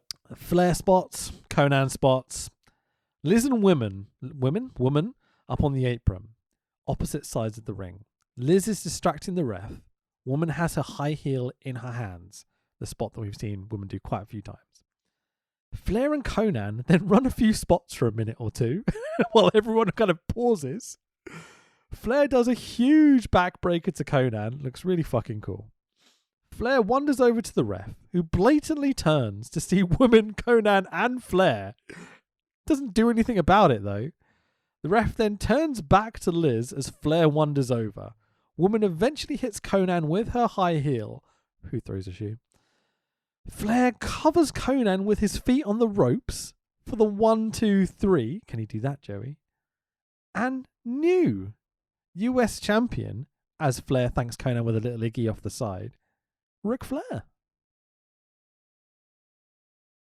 Woo! Yeah. You can see what they're doing here, and the crowd pop for it because they're heels, but it's Ric Flair in WCW country. Obviously, they're going to pop, you know? I'm not overly familiar with this, but did they ever have Conan wrestle in the Cruisers? Because I know obviously he's a bigger lad, but did they ever get him to wrestle in the Cruisers? I know he wrestled a few of the Lucha lads here and there. Like the match I was talking about earlier, he's wrestling a guy in a mask. I can't remember what it was, but it's quite a big Lucha guy. You've got to remember, a lot of these Lucha guys aren't the smaller guys we know of nowadays. You know what I mean? They're like the AAA main event boys. Yeah, sure. Bigger boys, like the clowns and stuff, you know? So maybe... Hit me back, Senor Clown. Please do. Our DMs are open. Should we move on? I mean, if I'm honest, what's going to be a transition after a match? Do you think we'll see Mean Gene again? Mean Gene backstage in the restricted area. Ooh. Gene can hear the voice of the third man. He recognizes it, but it's muffled. What is this logic? What's actually happened is the third man's boffing Bubba the Love Sponge's wife in there and is about to ruin his career with his own stupid thoughts. Gene chats with Schiavone, who's at ringside. It's somebody we've seen, somebody we've heard. Heenan tells Gene to offer the security guard some cash. Have they seen? It's really good. Again, they question the whereabouts of Bischoff. Great little segment, super silly, but really building the tension to this third man. Who could it be? I love this, mate. What do you think? It's selling. The story throughout the pay-per-view is brilliant, and it's just adding to the mystery. It makes you want to know. It desperately makes you want to find out. And yeah, well, we'll get to it in the main event, but it's hook, line, and sinker all the way for this. Yeah. So, cue the Horseman music. Never trust a horse. It's our tag team grudge match of the Horseman team of Arn Anderson and Chris Benoit versus the Dungeon of Doom of Kevin Sullivan and the Giant with known racist Jimmy Hart. Goes to show how important the NWA angle is, that the big gold belt isn't even on the line at this pay-per-view. Yeah, no, it's definitely taken a back seat to the NWO storyline, you know. The Dungeon jump the Horsemen on their way to the ring, and off we go. Boom. Sullivan in his shitty yellow and red Hogan Cito gear. Yeah, you like that? Hogan Cito? I loved it. Good choice. Well done. Well played. It's even balding, mate. He looks just like shitty small Hogan. He sells about as much as Hogan as well. I'm going to buy yellow trunks.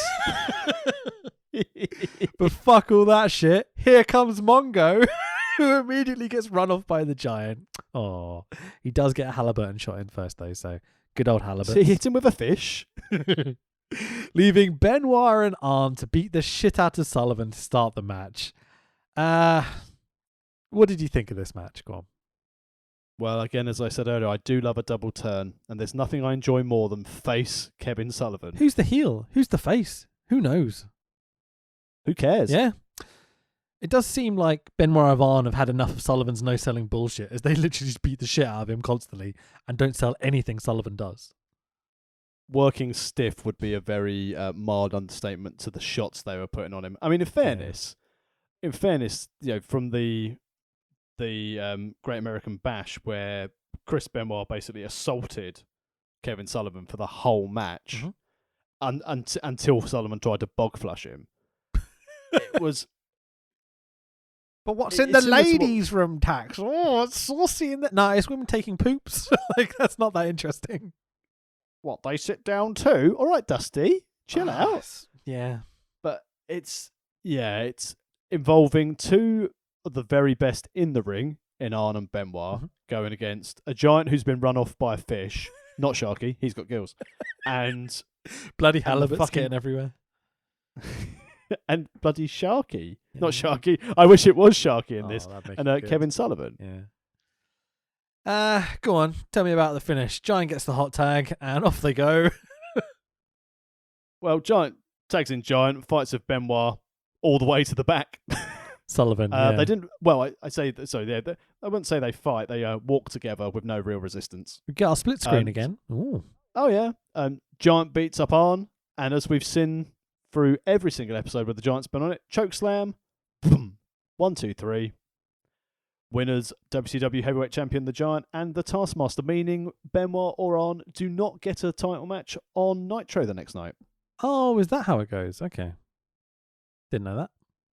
That was in last week's episode of Nitro that if Benoit and Arn won, they'd get a title shot against the Giant on Nitro. Didn't mention it on this show, did they? It's probably didn't bother booking it. So we get a bit of post-match shenanigans where Sullivan and Benoit are fought up to the commentary position that's a long way up in the air. And Benoit dives off of that position onto Sullivan on the beach set, so they get all sandy. It looks kind of funny. Sullivan and Benoit fight their way back into the ring. Giant seems to have fucked off already because he's like, I don't really care about that Sullivan chap. Let's just quickly get through this, move on, because it's, there's so much that woman heads to the ring. Gets a bit awkward. Woman tries to stop Benoit beating up Sullivan. Woman leaves with Benoit. Giant carries off shitty Hogan Cito to the back like a little baby. Less said about this, the better, I think, mate. What do you think? It's almost time for our main event, which means we get to see the hype man for WCW pay-per-view. Moving on to let me do my spot, you piece of shit. I'm being Lex Luger. I'm shitting all over your spot. To our main event of the evening, and this entire formation of the NWO series we've been doing. Our 6-man tag team match of Hulk Hogan and the Outsiders of...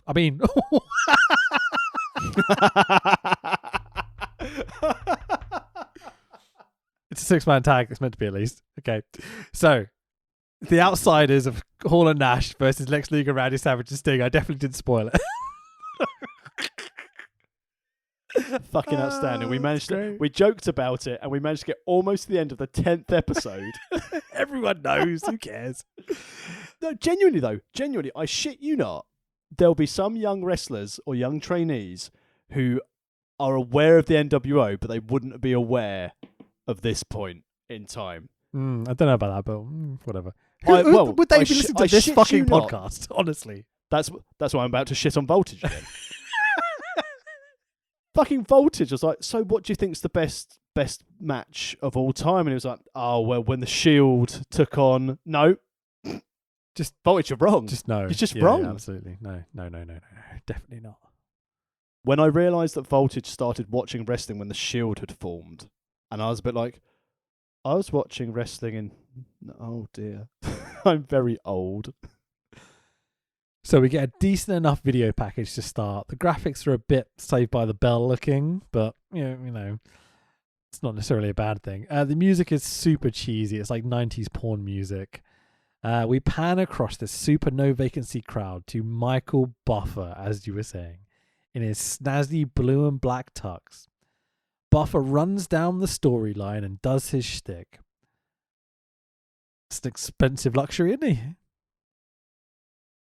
But he builds up hype again. It's just taking it up another level. It's got the importance level. Does he, though? I remember watching WCW shows in the past that had Bruce Buffer doing the main event commentary or whatever, commentary introductions, and thinking, is this just a guy that, like, you know, they do a favour to keep his career going? It's because I didn't watch boxing as a kid.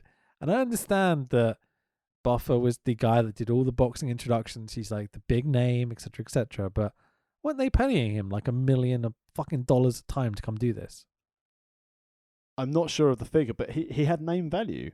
Yeah. In legit sport, he had name value, which is why Dana White made the mistake and went, oh yeah, Buffer, Bruce. I think Bruce Buffer's better than Michael Buffer, mate.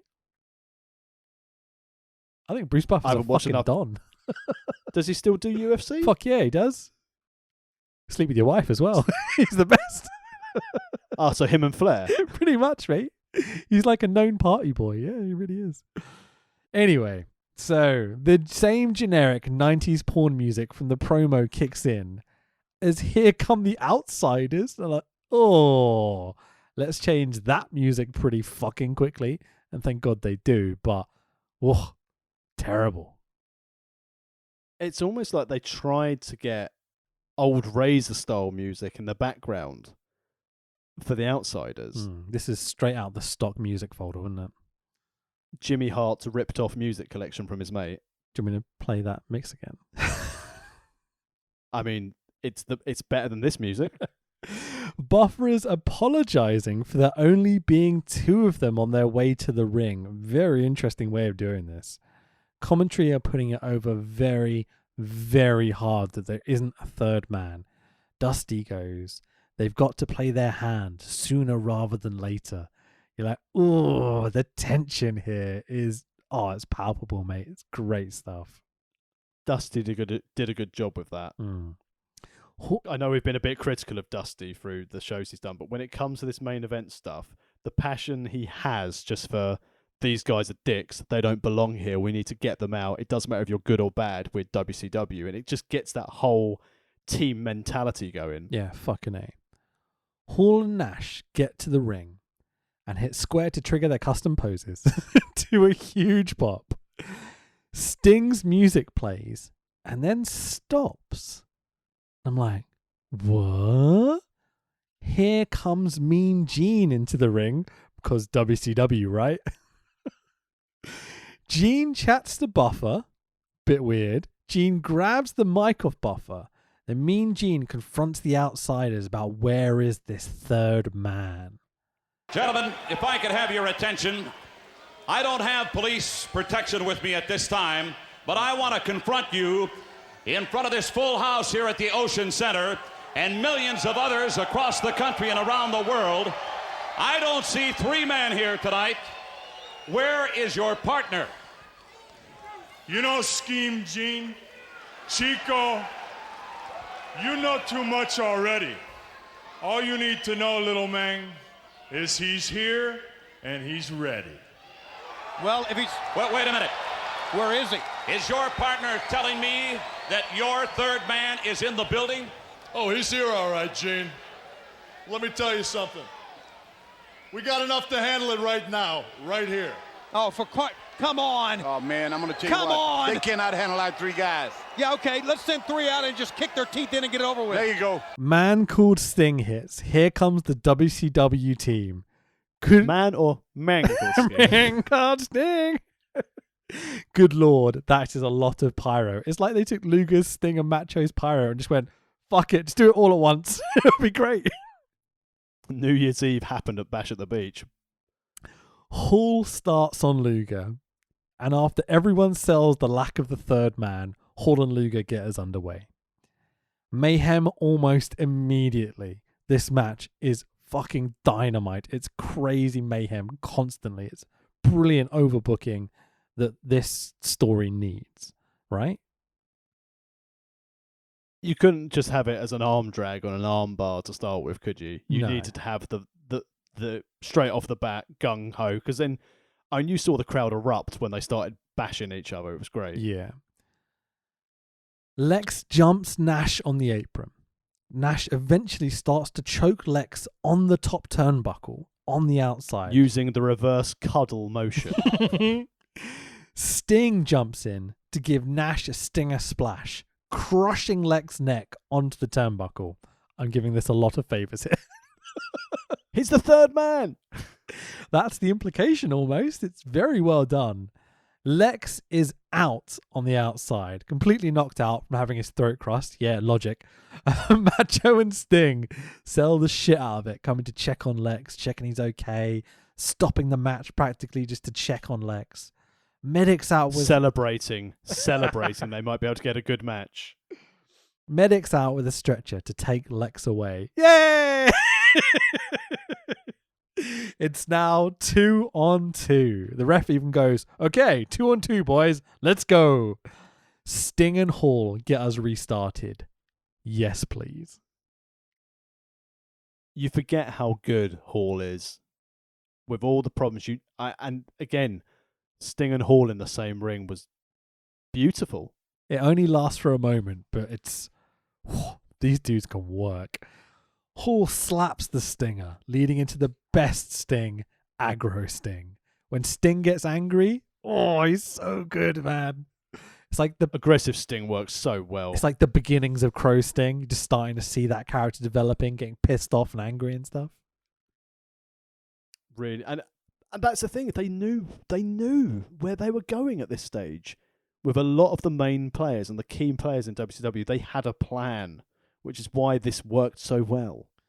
Macho and Nash tag in as Dusty gets stuck on repeat for a little bit. Who be bad now? Who be bad now? Who be bad now? And Nash puts out his quad.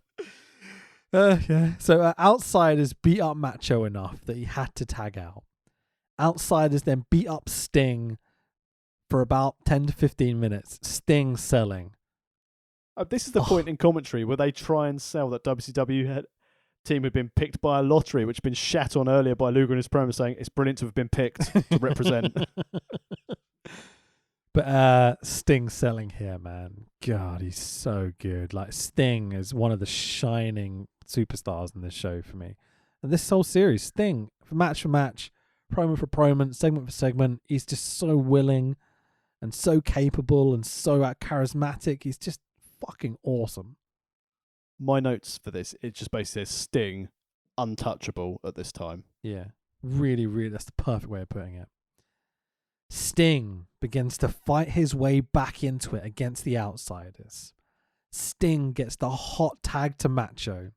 Axe handles for everyone. Second rope, top rope. Just axe handles for days. Until Nash gives Macho an axe handle of his own to the bollocks. Right in the giblets. Which cues the moment. The apex of WCW. The end of Hulkamania, the formation of the NWO. Wait, hang on. No. Whose side is he on? I think we can sum this up best with these kind of classic, like legendary calls on commentary.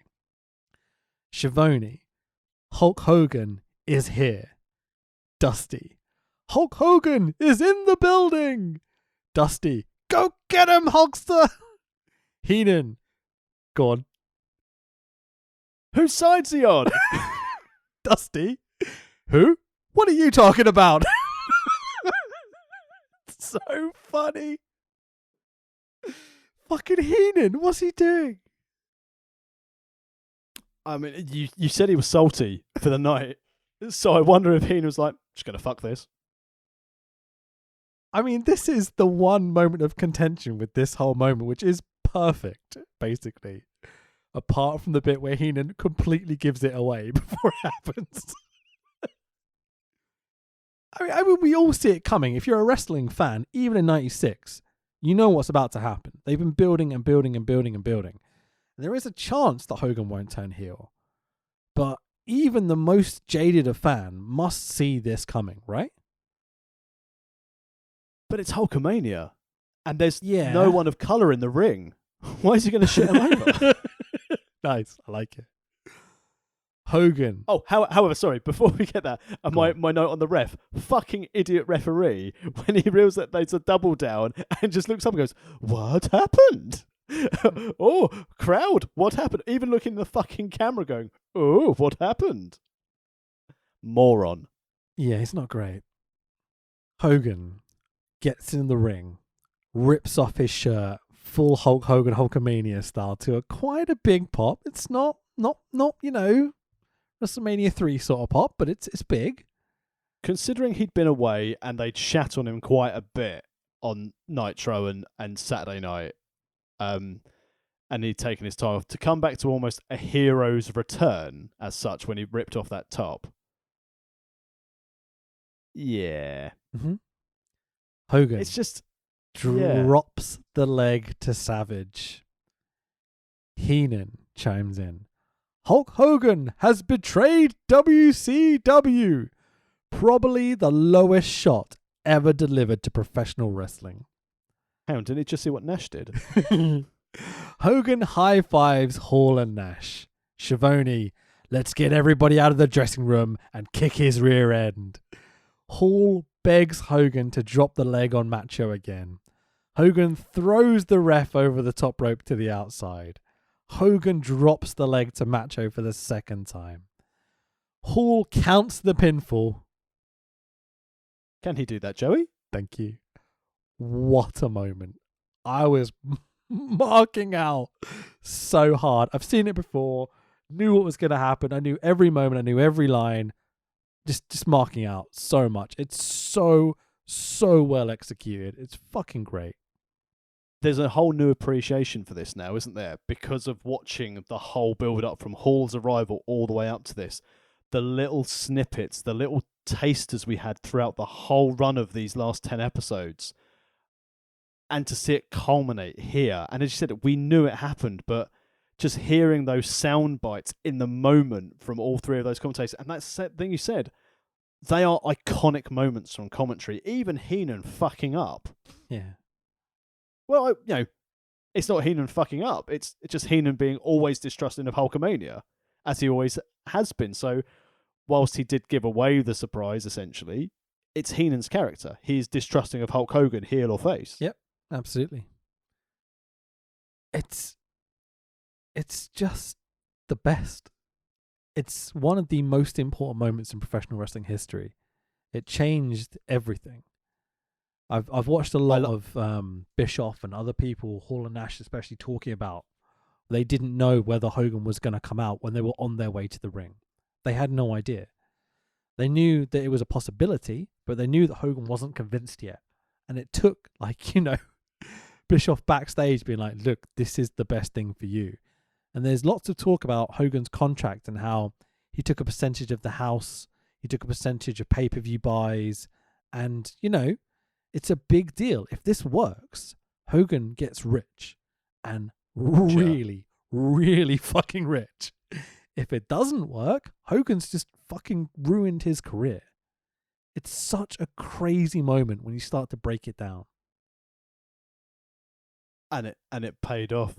And it's one of those things, again, that they continue to build Hogan into the real life of this when Tony Schiavone goes on and says, I think it's sorry, I'm paraphrasing, but okay. I think it was it's been premeditated since Hogan's arrival in 1994. Yep. I think it was sort of akin to what he said. Yeah. And it's just, and it's true because you've got these outsiders coming in to take over from WWF. You've had Hogan there since 94 where people are like, what the hell is Hogan doing in WCW? Yeah. And to piece that all together so seamlessly to this moment, and then and it's not over. It's not over yet on the show. Hall and Nash do Hogan's old shtick by posing for the crowd to a mix of boos and cheers as rubbish starts to flood into the ring. Now, for us watching this on the network, there's a little jump cut here that you might not be able to tell because W's editing team are very good. As we cut to Hall and Nash sharing a laugh. But live, a fan jumps the guardrail. Oh, yes. Nash confronts him immediately. The fan shits himself the second he's standing face to face with Kevin Nash. Security drag the fan down and out of the ring. Scott Hall wanders over, sees what's happening, doesn't know that this fan hasn't actually attacked Nash or anything like that. But Scott Hall's like, fuck this, and stomps the guy's head as hard as he fucking can, 6 or 7 times. It's genuinely scary stuff, man. So for us watching this on the network, you can see, right in front of the hard cam, there's a group of 4 or 5 security members, all, fending fans off. There's literally fans ripping off their shirts and trying to jump the guardrail. It's crazy the heat they got in this moment. In the words of Gorilla Monsoon, pandemonium. Absolutely. I've heard bits and bobs about this being a work. It doesn't seem like it to me. This is shooty shoot because even if you're a completely cock-ass wrestler, essentially curb stomping someone 7 or 8 times is not a work. I think the Montreal Screwjob's a work, so I don't know. I'm not convinced. But I mean, that's a pod in itself, which I will talk to you about at another point. yeah, I don't know about the screw job just because it's been done over and over and over again. But the build or the fallout of the screw job could be interesting podcasting. We'll see. Exactly what. Anyway, yeah, but much of a muchness. In a hail of beers, food wrappers, and all sorts of shit being thrown into the ring, Mean Gene heads into the ring because WCW. Because Mean Gene says, "Hulk Hogan, excuse me," as a beer floods into the ring all over Gene. What in the world are you thinking? Mean Gene, the first thing you need to do is to tell these people to shut up if you want to hear what I gotta say.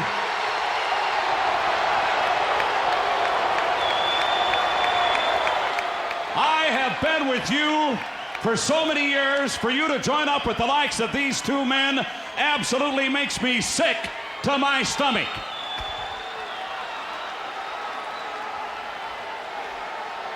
And I think that these people here and a lot of other people around the world have had just about enough of this man, and you want to put yourself in this group? You've got to be kidding me.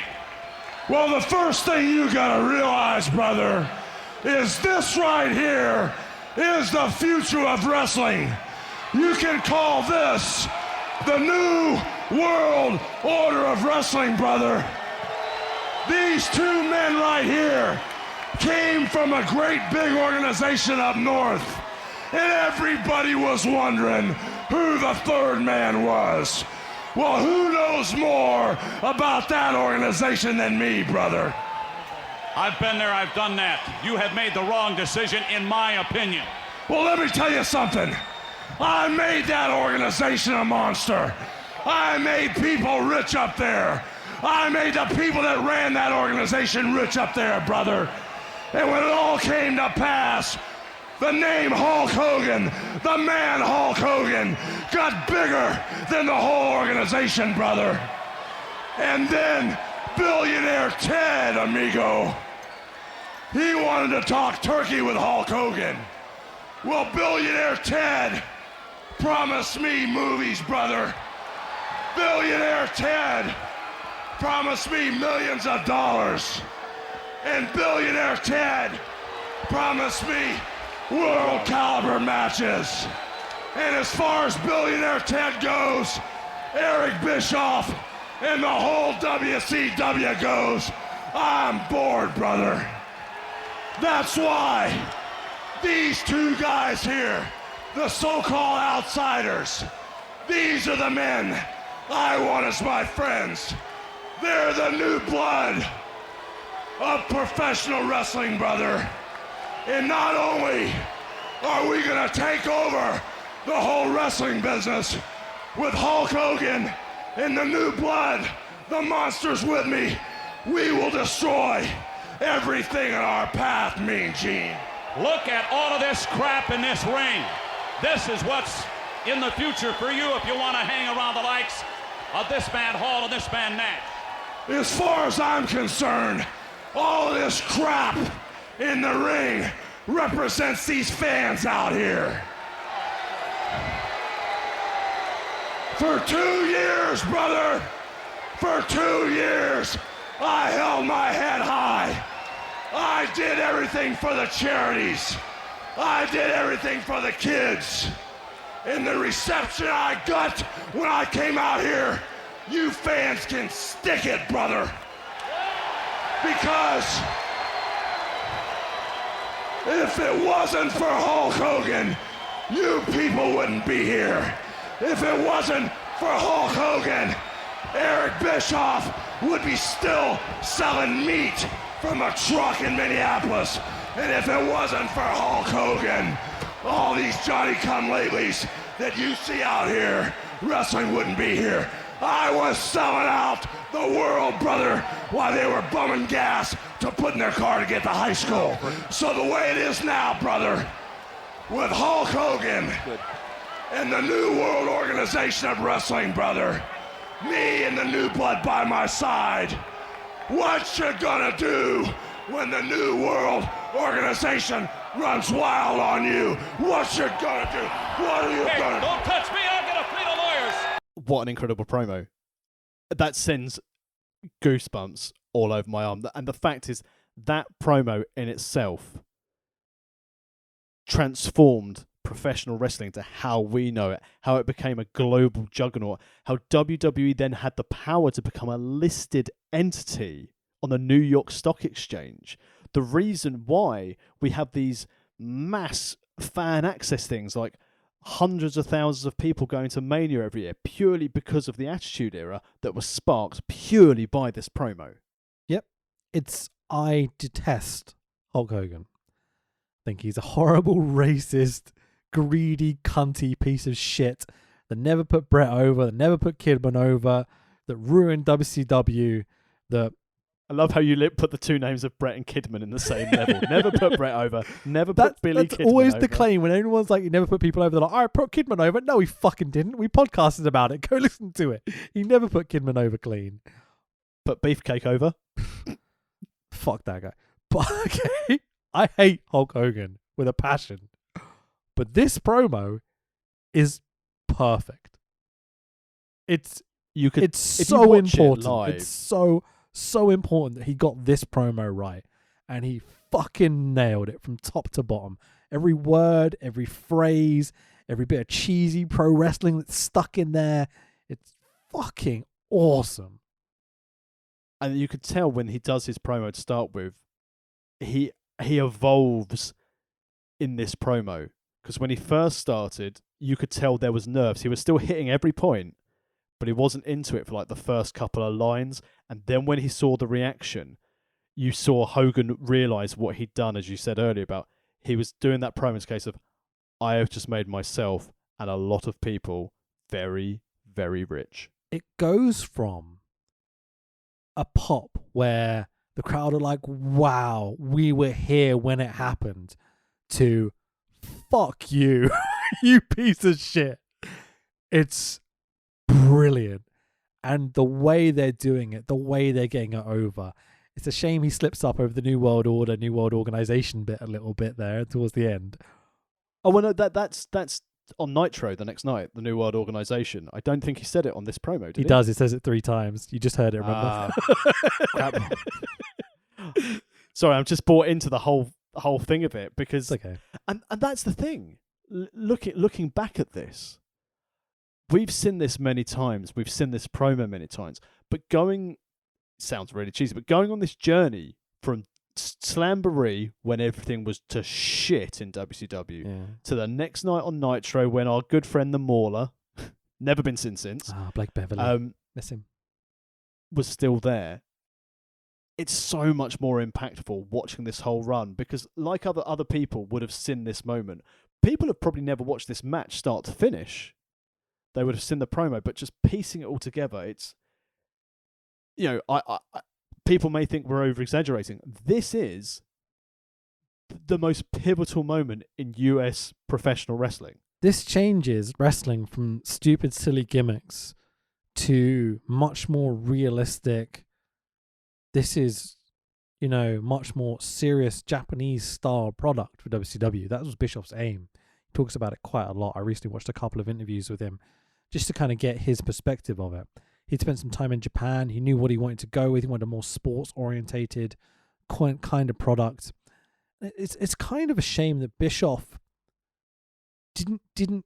I think he was too reliant on Hulk Hogan, and just knowing that would work and old WWF names and stuff like this to make it work. It's kind of gutting that he wasn't like really a smart wrestling fan to know how to develop this over time. And he ran out of ideas and he got burnt out, and it wasn't his money he was spending, so he never felt responsible for it, is what it always comes across like to me.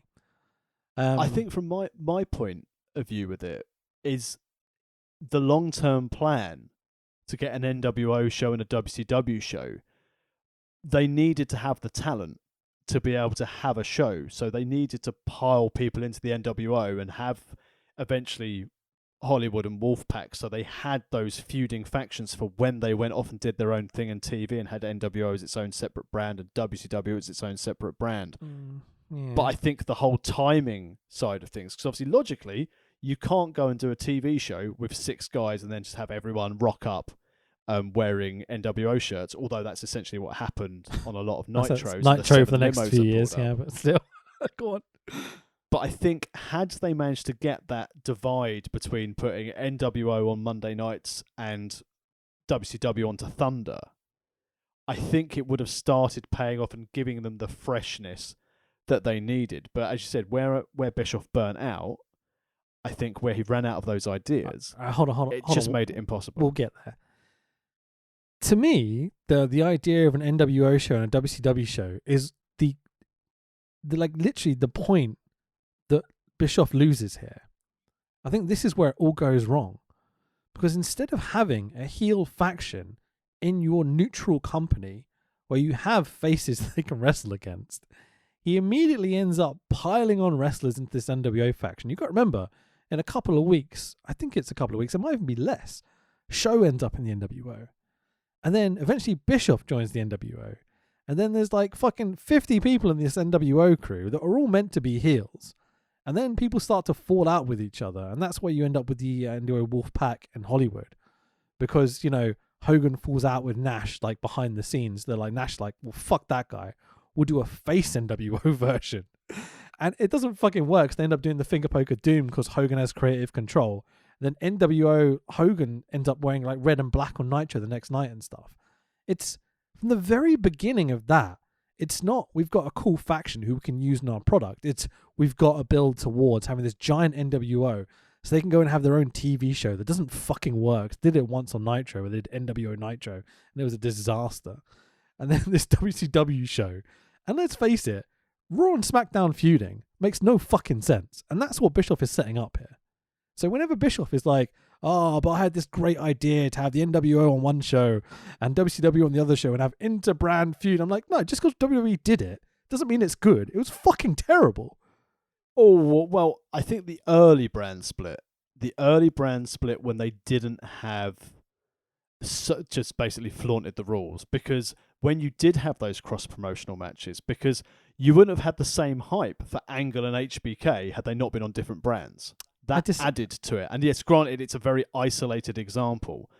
And also, by giving that brand split in WWE, that's when you got, obviously, the world-famous SmackDown 6. They wouldn't have had their opportunity without a split brand. So, whilst obviously I'm only arguing for the sake of argument and the sake of debate, because it's good audio to have, the concept of having 2 shows for feuding brands, if you could get both those shows hot, to then have crossover and cross-promotional stuff from a pay-per-view standpoint, there is appeal and there is money there, because it's never, the whole idea. It's literally never been an appeal to me. The only time that sort of thing has ever been an appeal to me is when it's 2 well-booked factions. One's heel, one's face. You can't do that with 2 different shows. You can't have a heel show and a face show. It makes no fucking sense. They're TV shows. They're not good or bad. You know what I mean? It's kind of ridiculous when you really break it down. Yeah, but if you have the only time it works is when leader of heel NWO versus face of WCW as your feud, because obviously NWO would be its own heels and faces, WCW would be its own heels and faces. And again, if you can build enough big stars to make there be a crossover thing, and that was the thing at the time, because obviously they were doing the deals with Japan to still get their stars to be wasted. Quick question, just on this front, okay? If you've got your top NWO heel on NWO Nitro, okay, you've got, say, Sting, your top WCW guy, on Thunder every week on Thursday nights. They're on different shows at different times of the week. How the fuck do you build a story? That's what they did with HBK and Angle, using it again as my go-to It was example. shit! How dare you? No. Angle HBK was not shit. The build was not shit. The match was not shit. It was great. Yeah, okay. I mean, granted, yeah, I'm clutching, and it was a one-off example of how the brand extension worked. Sure. But the problem is that you have Hogan going, oh, no, but it doesn't work for me, brother, every week anyway. So none of this would have worked because they've got that massive issue with Hulk Hogan with the creative control. And he's a prick. I look forward to seeing Hogan versus Disco in the main event of Hog Wild 2043. Oh, man. It's such a shame where this goes. By 2000, man, fucking hell. They fucked this up so badly. That's 4 years, dude. That's not a long time in professional wrestling, really. Well, considering that TNA has lasted, well, TNA / Impact has lasted longer than WCW. What does that tell you? Yeah, exactly. Well, the big problem from day one is that Bischoff is not responsible for the money being spent. It's like he has an open checkbook. And I know he's like, oh, we paid them less to come to WCW and they had WWF. Like, nah, man. They were working like 1 day a week with you. They were working like 5-6 days a week for Vince. It's a big temptation. And yeah, they were paying lots of dudes a lot of money by the end of it. But when you're not responsible for, like, you know, spending hundreds of thousands of pounds on entrances and stuff, like we're going to talk about in a minute, it's just, I think there's always that massive problem there that they can dump money. I'll always on go Hogan, on the other side. I'll go on the other side of things, though, again, for the sake of argument. But Bischoff has always said the main goal was to make WCW profitable. Mm-hmm. So as he was running it to start with, from a business standpoint, the goal was to use TNT money to turn a profit. But I think him getting involved in the NWO storyline, and I think because obviously that's what Vince was doing at the time with Austin and Brett and the whole Screwjob situation, I think what happened there is Bischoff got a flavour for it. And had he stayed as an exec, even if he just stayed as an on-screen personality out of the NWO, his eyes might not have been jaded, but then he became one of the boys. Yeah. And when he Massive becomes one of the problem. boys, that is the problem. The fame, the money, it's too tempting, man. He wanted to be that cool dude riding the Harley with Hulk Hogan to the ring, you know? And instead, he's now just a multi-millionaire doing quite well for himself. I've got to say, he did an interview with Louis for Wrestle Talk. What a lovely bloke.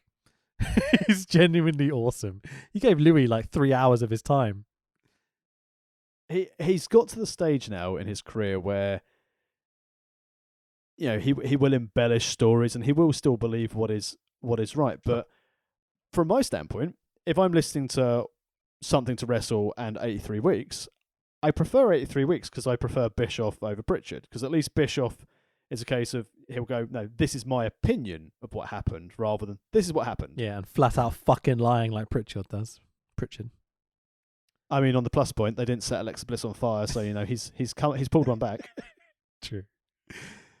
I've got to say, I do like hearing Conrad shout at Pritchard on their podcast when it's bullshitting. It's really fun.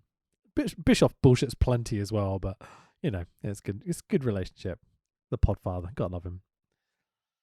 So, I mean, let's cornflake rating this show. Oh, hold on. The NWO pose in the ring. As Schiavone says, all right, we have seen the end of Hulkamania. Schiavone finishes the show by going, Hulk Hogan, you can go to hell. Straight to hell. Right before we cut to the credits and the Sharky graphic from the beginning. Thank you, maintenance engineer Phil Rinn. Way. Also, Tony Schiavone's wife in the credits. Oh, really? Interesting. Yep. We get one last slow-mo shot of the NWO raising their hand in the middle of the WCW ring. The beginning of the end. Tony Schiavone steals my fucking line. We're out of here. Great show, man. Top to bottom. Cornflake rating. Go for it. Then ruined by credits. Yeah, the credits are so dumb, but you know, it's WCW. They're going to do it. Cornflake rating for this show alone is going to be a 3 cornflake for me for the show overall. Okay. Because even though there were some moments of pure brilliance with the NWO storyline, great opening with Psychosis and Ray, there was just a bit too much shit on it. I mean, Tenta and Bubble was funny, but it wasn't great. Yeah. And Gomez Mongo shit the bed. Nasties and Public Enemy shit the bed twice and then change the sheets and shit it again. Yep.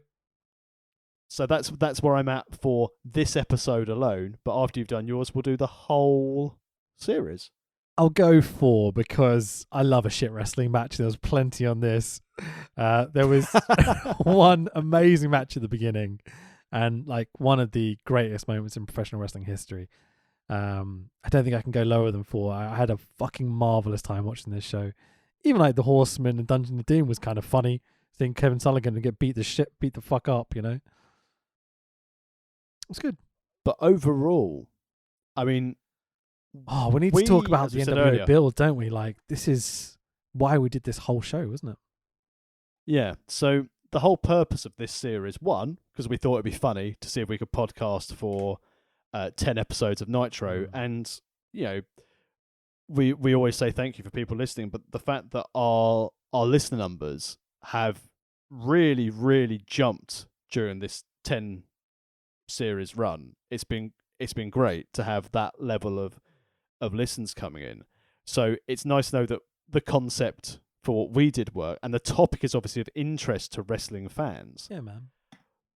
But this has to be 5 cornflakes from the execution, the delivery, the shock value, the teases. I'm going 5 cornflakes for the formation of the NWO. This series, Yeah. the whole premise of it, 5 cornflakes, hands down. Story overall, the whole premise of the NWO forming and everything was absolutely fucking brilliant. They even had the balls to not give us anything for a week here and there, just to make you go, oh, there was nothing this week. What's going to be next week? Just to keep you excited. Make you want more. In terms of in-ring, it has some big lows, like some horrible troughs where it's absolutely abysmal. But they make up for it with the cruises, the main event scene. Like Giant is booked amazingly. Big heel champion chokeslamming people in a couple of minutes, exactly how he should be booked. There's lots of great in-ring content here. Overall booking standards, not just the NWO, but the rest of the shows. What do you think about the booking there? It's difficult to gauge because they had this whole new direction. I mean, this is the issue we had with Glacier. He's going to debut in July. He doesn't debut in July. We've got what's happened to Harlem Heat. They've won the straps, but they've got no feud. Fire and Ice, so you've got, do you get it? They're not here. They've just turned into electric. Yeah. But they've still got their follow-on storylines. We still had to get to the end of Macho and Flair. We still had to get through the fucking Lethal Lottery to get DDP as a main star. It was such a bad start, and it got so good so quickly. So I think it's difficult to gauge the booking because they would have been trying to piece this Hall and Nash thing together whilst booking it, so they were leaving things very open-ended. But I think from a storyline progression, even coming out of this, and we don't dwell on it too much, but you've got Benoit leaving with Woman, the whole stuff with Kevin Sullivan there. Yep. You've got Giant there. Flair's a new champion. What's going to happen there? A couple of episodes ago, we had Harlem Heat and the Steiners. Again, nowhere to be seen on this card, but their feud's going to continue. So they've started planting the seeds. I think they needed, and they knew at this time, they needed to get out of the old guard, like the Tenters, like the Bubbas, get rid of Kevin Sullivan, because this modern turn is what they needed. So booking is a 4, because I know we don't do half cornflakes, is a 4 because of the storylines. They saw them through, whether or not they were good or not, they saw them through, and the pure gold of Mongo and Kevin Green. Yeah, one of the big highlights was that match with Mongo and Green against the Horsemen. Fuck, they turned that around because it was looking so bad to start with, and it was amazing. You've got to penetrate in the back, baby. What? On that note, this has been so much fun. We will definitely have to revisit WCW at some point in the future. But next week, we are going to be doing Triple Mania, which has become somewhat of a tradition for us. It's one of my favorite shows every single year to do. It's fucking mayhem. I love the procession of ashes and flags with a dead president. But this is going to be interesting because, there's going to be no one to cheer louder, so the wrestlers won't be able to work harder. Yeah, fucking A, man. What's your social media, bud? At the Tex Williams on Facebook, Twitter, and Instagram. Powered 4 TV are going to be doing some deals at the moment. So if you want to go and see my work for Pro Wrestling All Stars out of Belgium, a couple of our shows are on there for that. Obviously, you can check out the SCPW YouTube channel for some of my previous work, matches and commentary and managing, including my personal highlight of me managing Mr. Wicked against Doug Williams 1 and Doug Williams 2. Those 2 matches are gold. Fuck yeah, man. Highly recommended. I'm at Fanboy Rich on Twitter. You can find all my content on Wrestle Talk and Parts Unknown and Phenomenerds and everywhere else I work. And Cineworld as well. I do their videos now. Anyway, so worldofwrestlingpodcast.com is the website. Go to Amazon, buy yourself a t-shirt. By the time you probably listen to this in the future, there'll be more than one t-shirt. So if you just search World of Wrestling Podcast t-shirt, you will find a bunch of designs on there, hopefully.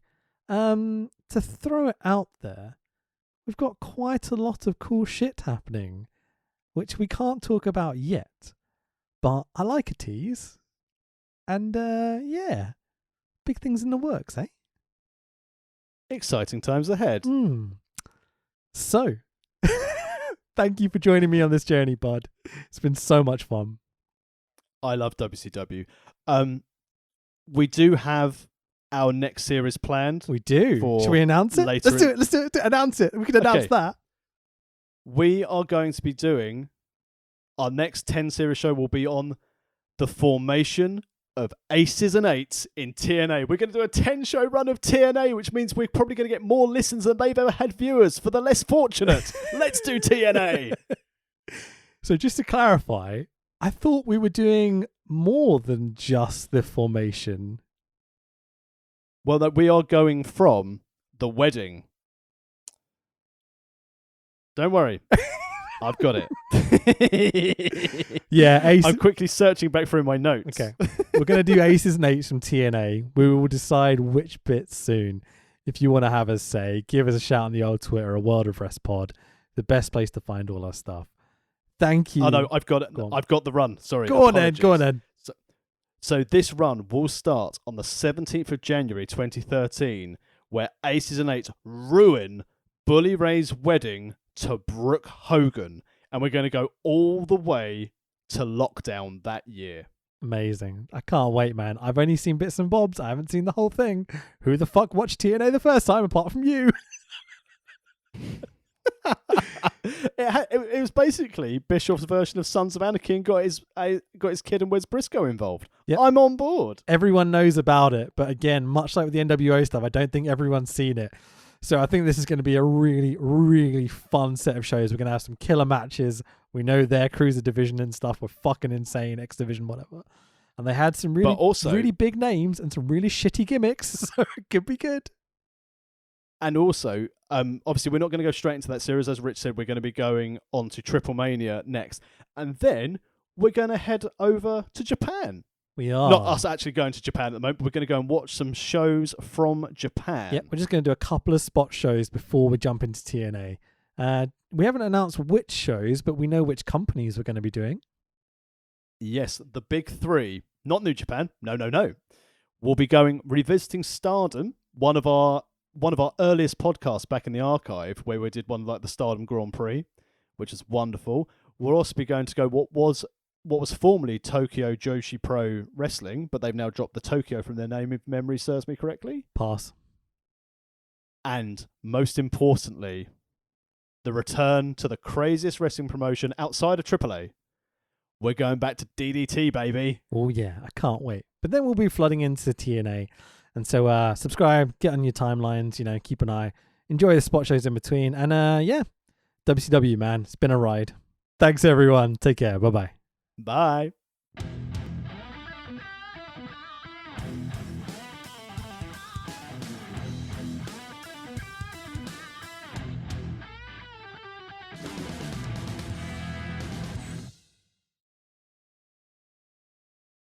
After 2 months of teasers, we were promised a debut from Glacier in July 1996.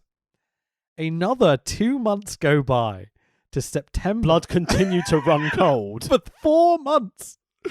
To September 1996, as Glacier doesn't debut on pay-per-view. He doesn't even debut on Nitro. He debuts on WCW Pro. Ooh. But fuck that bollocks. We're going to watch the WCW Monday Nitro from the 16th of September 1996. Just the Glacier debut. You ready, Tax? This is going to be brilliant. I'm ready. Right, if you want to line up the network, lovely humans at home, to 56 minutes exactly on the September 16th, 1996 WCW Monday Nitro. I'm going to count us down, so we're going to all hit play at the same time and watch this together. So it's going to be 3, 2, 1. Play. Play. Yeah, that'll be it. Okay. Okay, cool. Are you ready? Okay. 3, 2, 1, play. Mine paused. What? Fucking network, man. Jesus Christ. Okay. Do you want me to go back to 56? Yeah, then? back to 56 minutes, please, mate. Fucking network. It's so unreliable. Oh, crikey. Right, back to 56 minutes. I mean, this is typical of our pod, isn't it? Something had to go wrong at the end, right? Oh, yeah, of course. This super This is bumper big- bonus episode we're doing. It's like 2.5 hours long. This is super good audio. The problem is, where I'm trying to watch this on my phone, the ability to get to like the exact minute is ridiculous. Hang on, there we go. I've got 10 seconds to go, so I'll Okay. pause it and then I'll press play You again. can just count down if you want. No, because I'll get it wrong. Right. I could do a super kick, but that's it. Right, Okay. I'm ready. Right, 56 minutes. Right. 3, 2, 1, play. Hey, it played this time. Good stuff. Hey, Big Bubba! Wax on, wax off.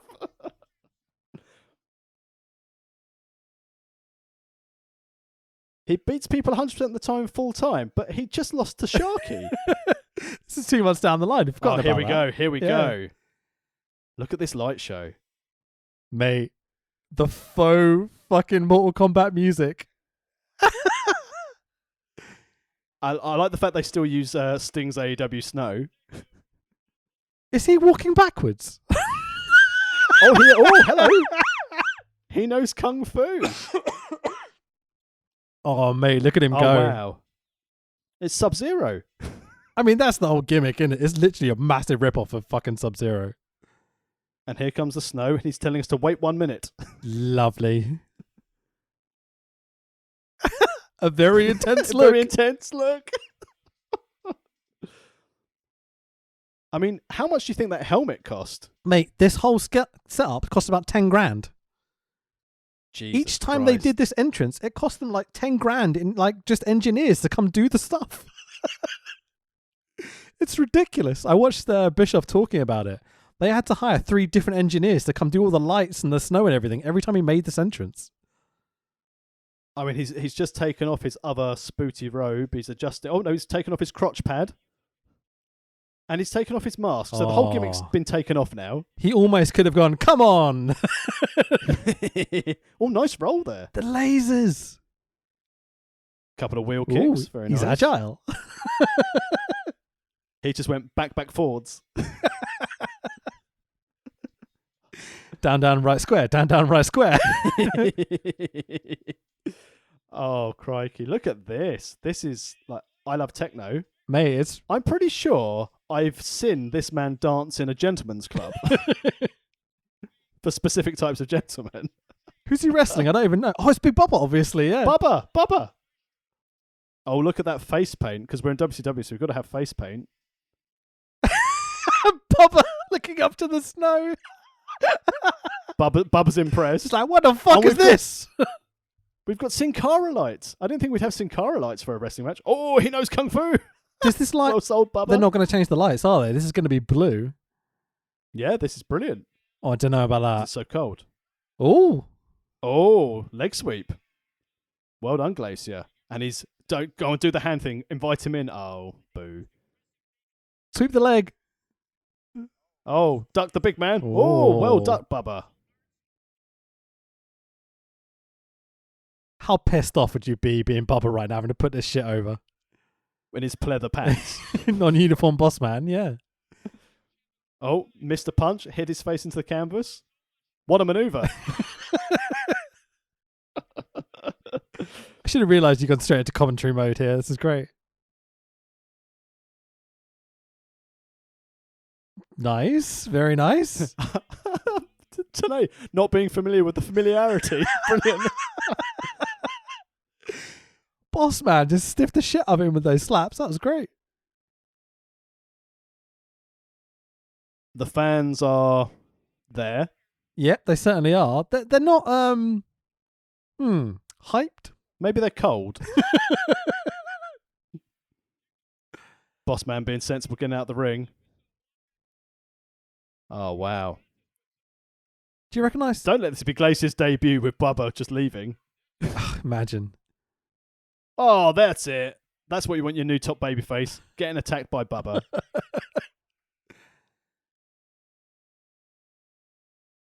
Raining strikes down. He's got an interesting sell. He's doing the whole Taker type sell. Like, he's kind of going, "Ugh," but then not falling. Oh, nice spinebuster. That was cool. Now he's going to do the people's elbow. Yeah. Oh. Glacier's learnt to no sell like Luger. He swept the leg. He kicked the leg. He swept the leg out of his leg.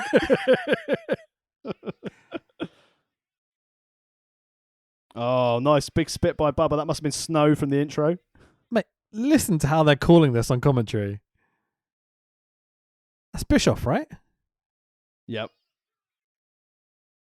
Oh, he loves it. His karate fucking mark, isn't he? Nerd. Oh, that was kick. awesome. Oh, took his chin out. That's got to be it. Yeah. Unbelievable. Well, the entrance was good, wasn't it? Glacier's 2-0. Oh, and the snow. It's snowing again. It's snowing again. Jesus Christ. It just looks out of place with the referee with the bow tie. Yeah. You want a more... Oh, they're even giving the lighting treatment hello. post-match. Jesus Christ. Do you think when they did Sin Cara, they thought, you know what works?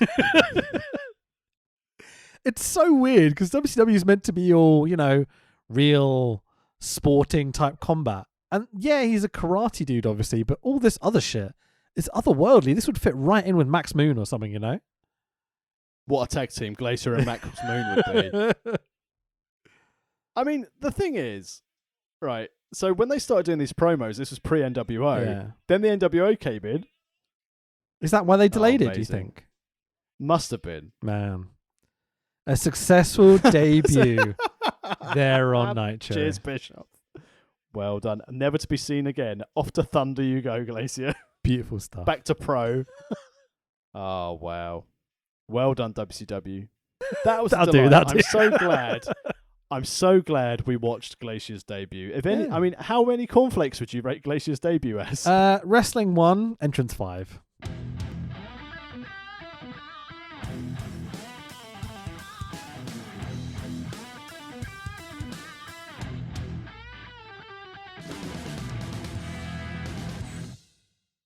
The louder you guys are, the better the wrestlers will perform for you tonight. And that's why I kicked your leg out of your leg. We're tough. We can take it, baby. You got to penetrate in the back, baby. Oh, I can see what you're talking. Wait just a minute.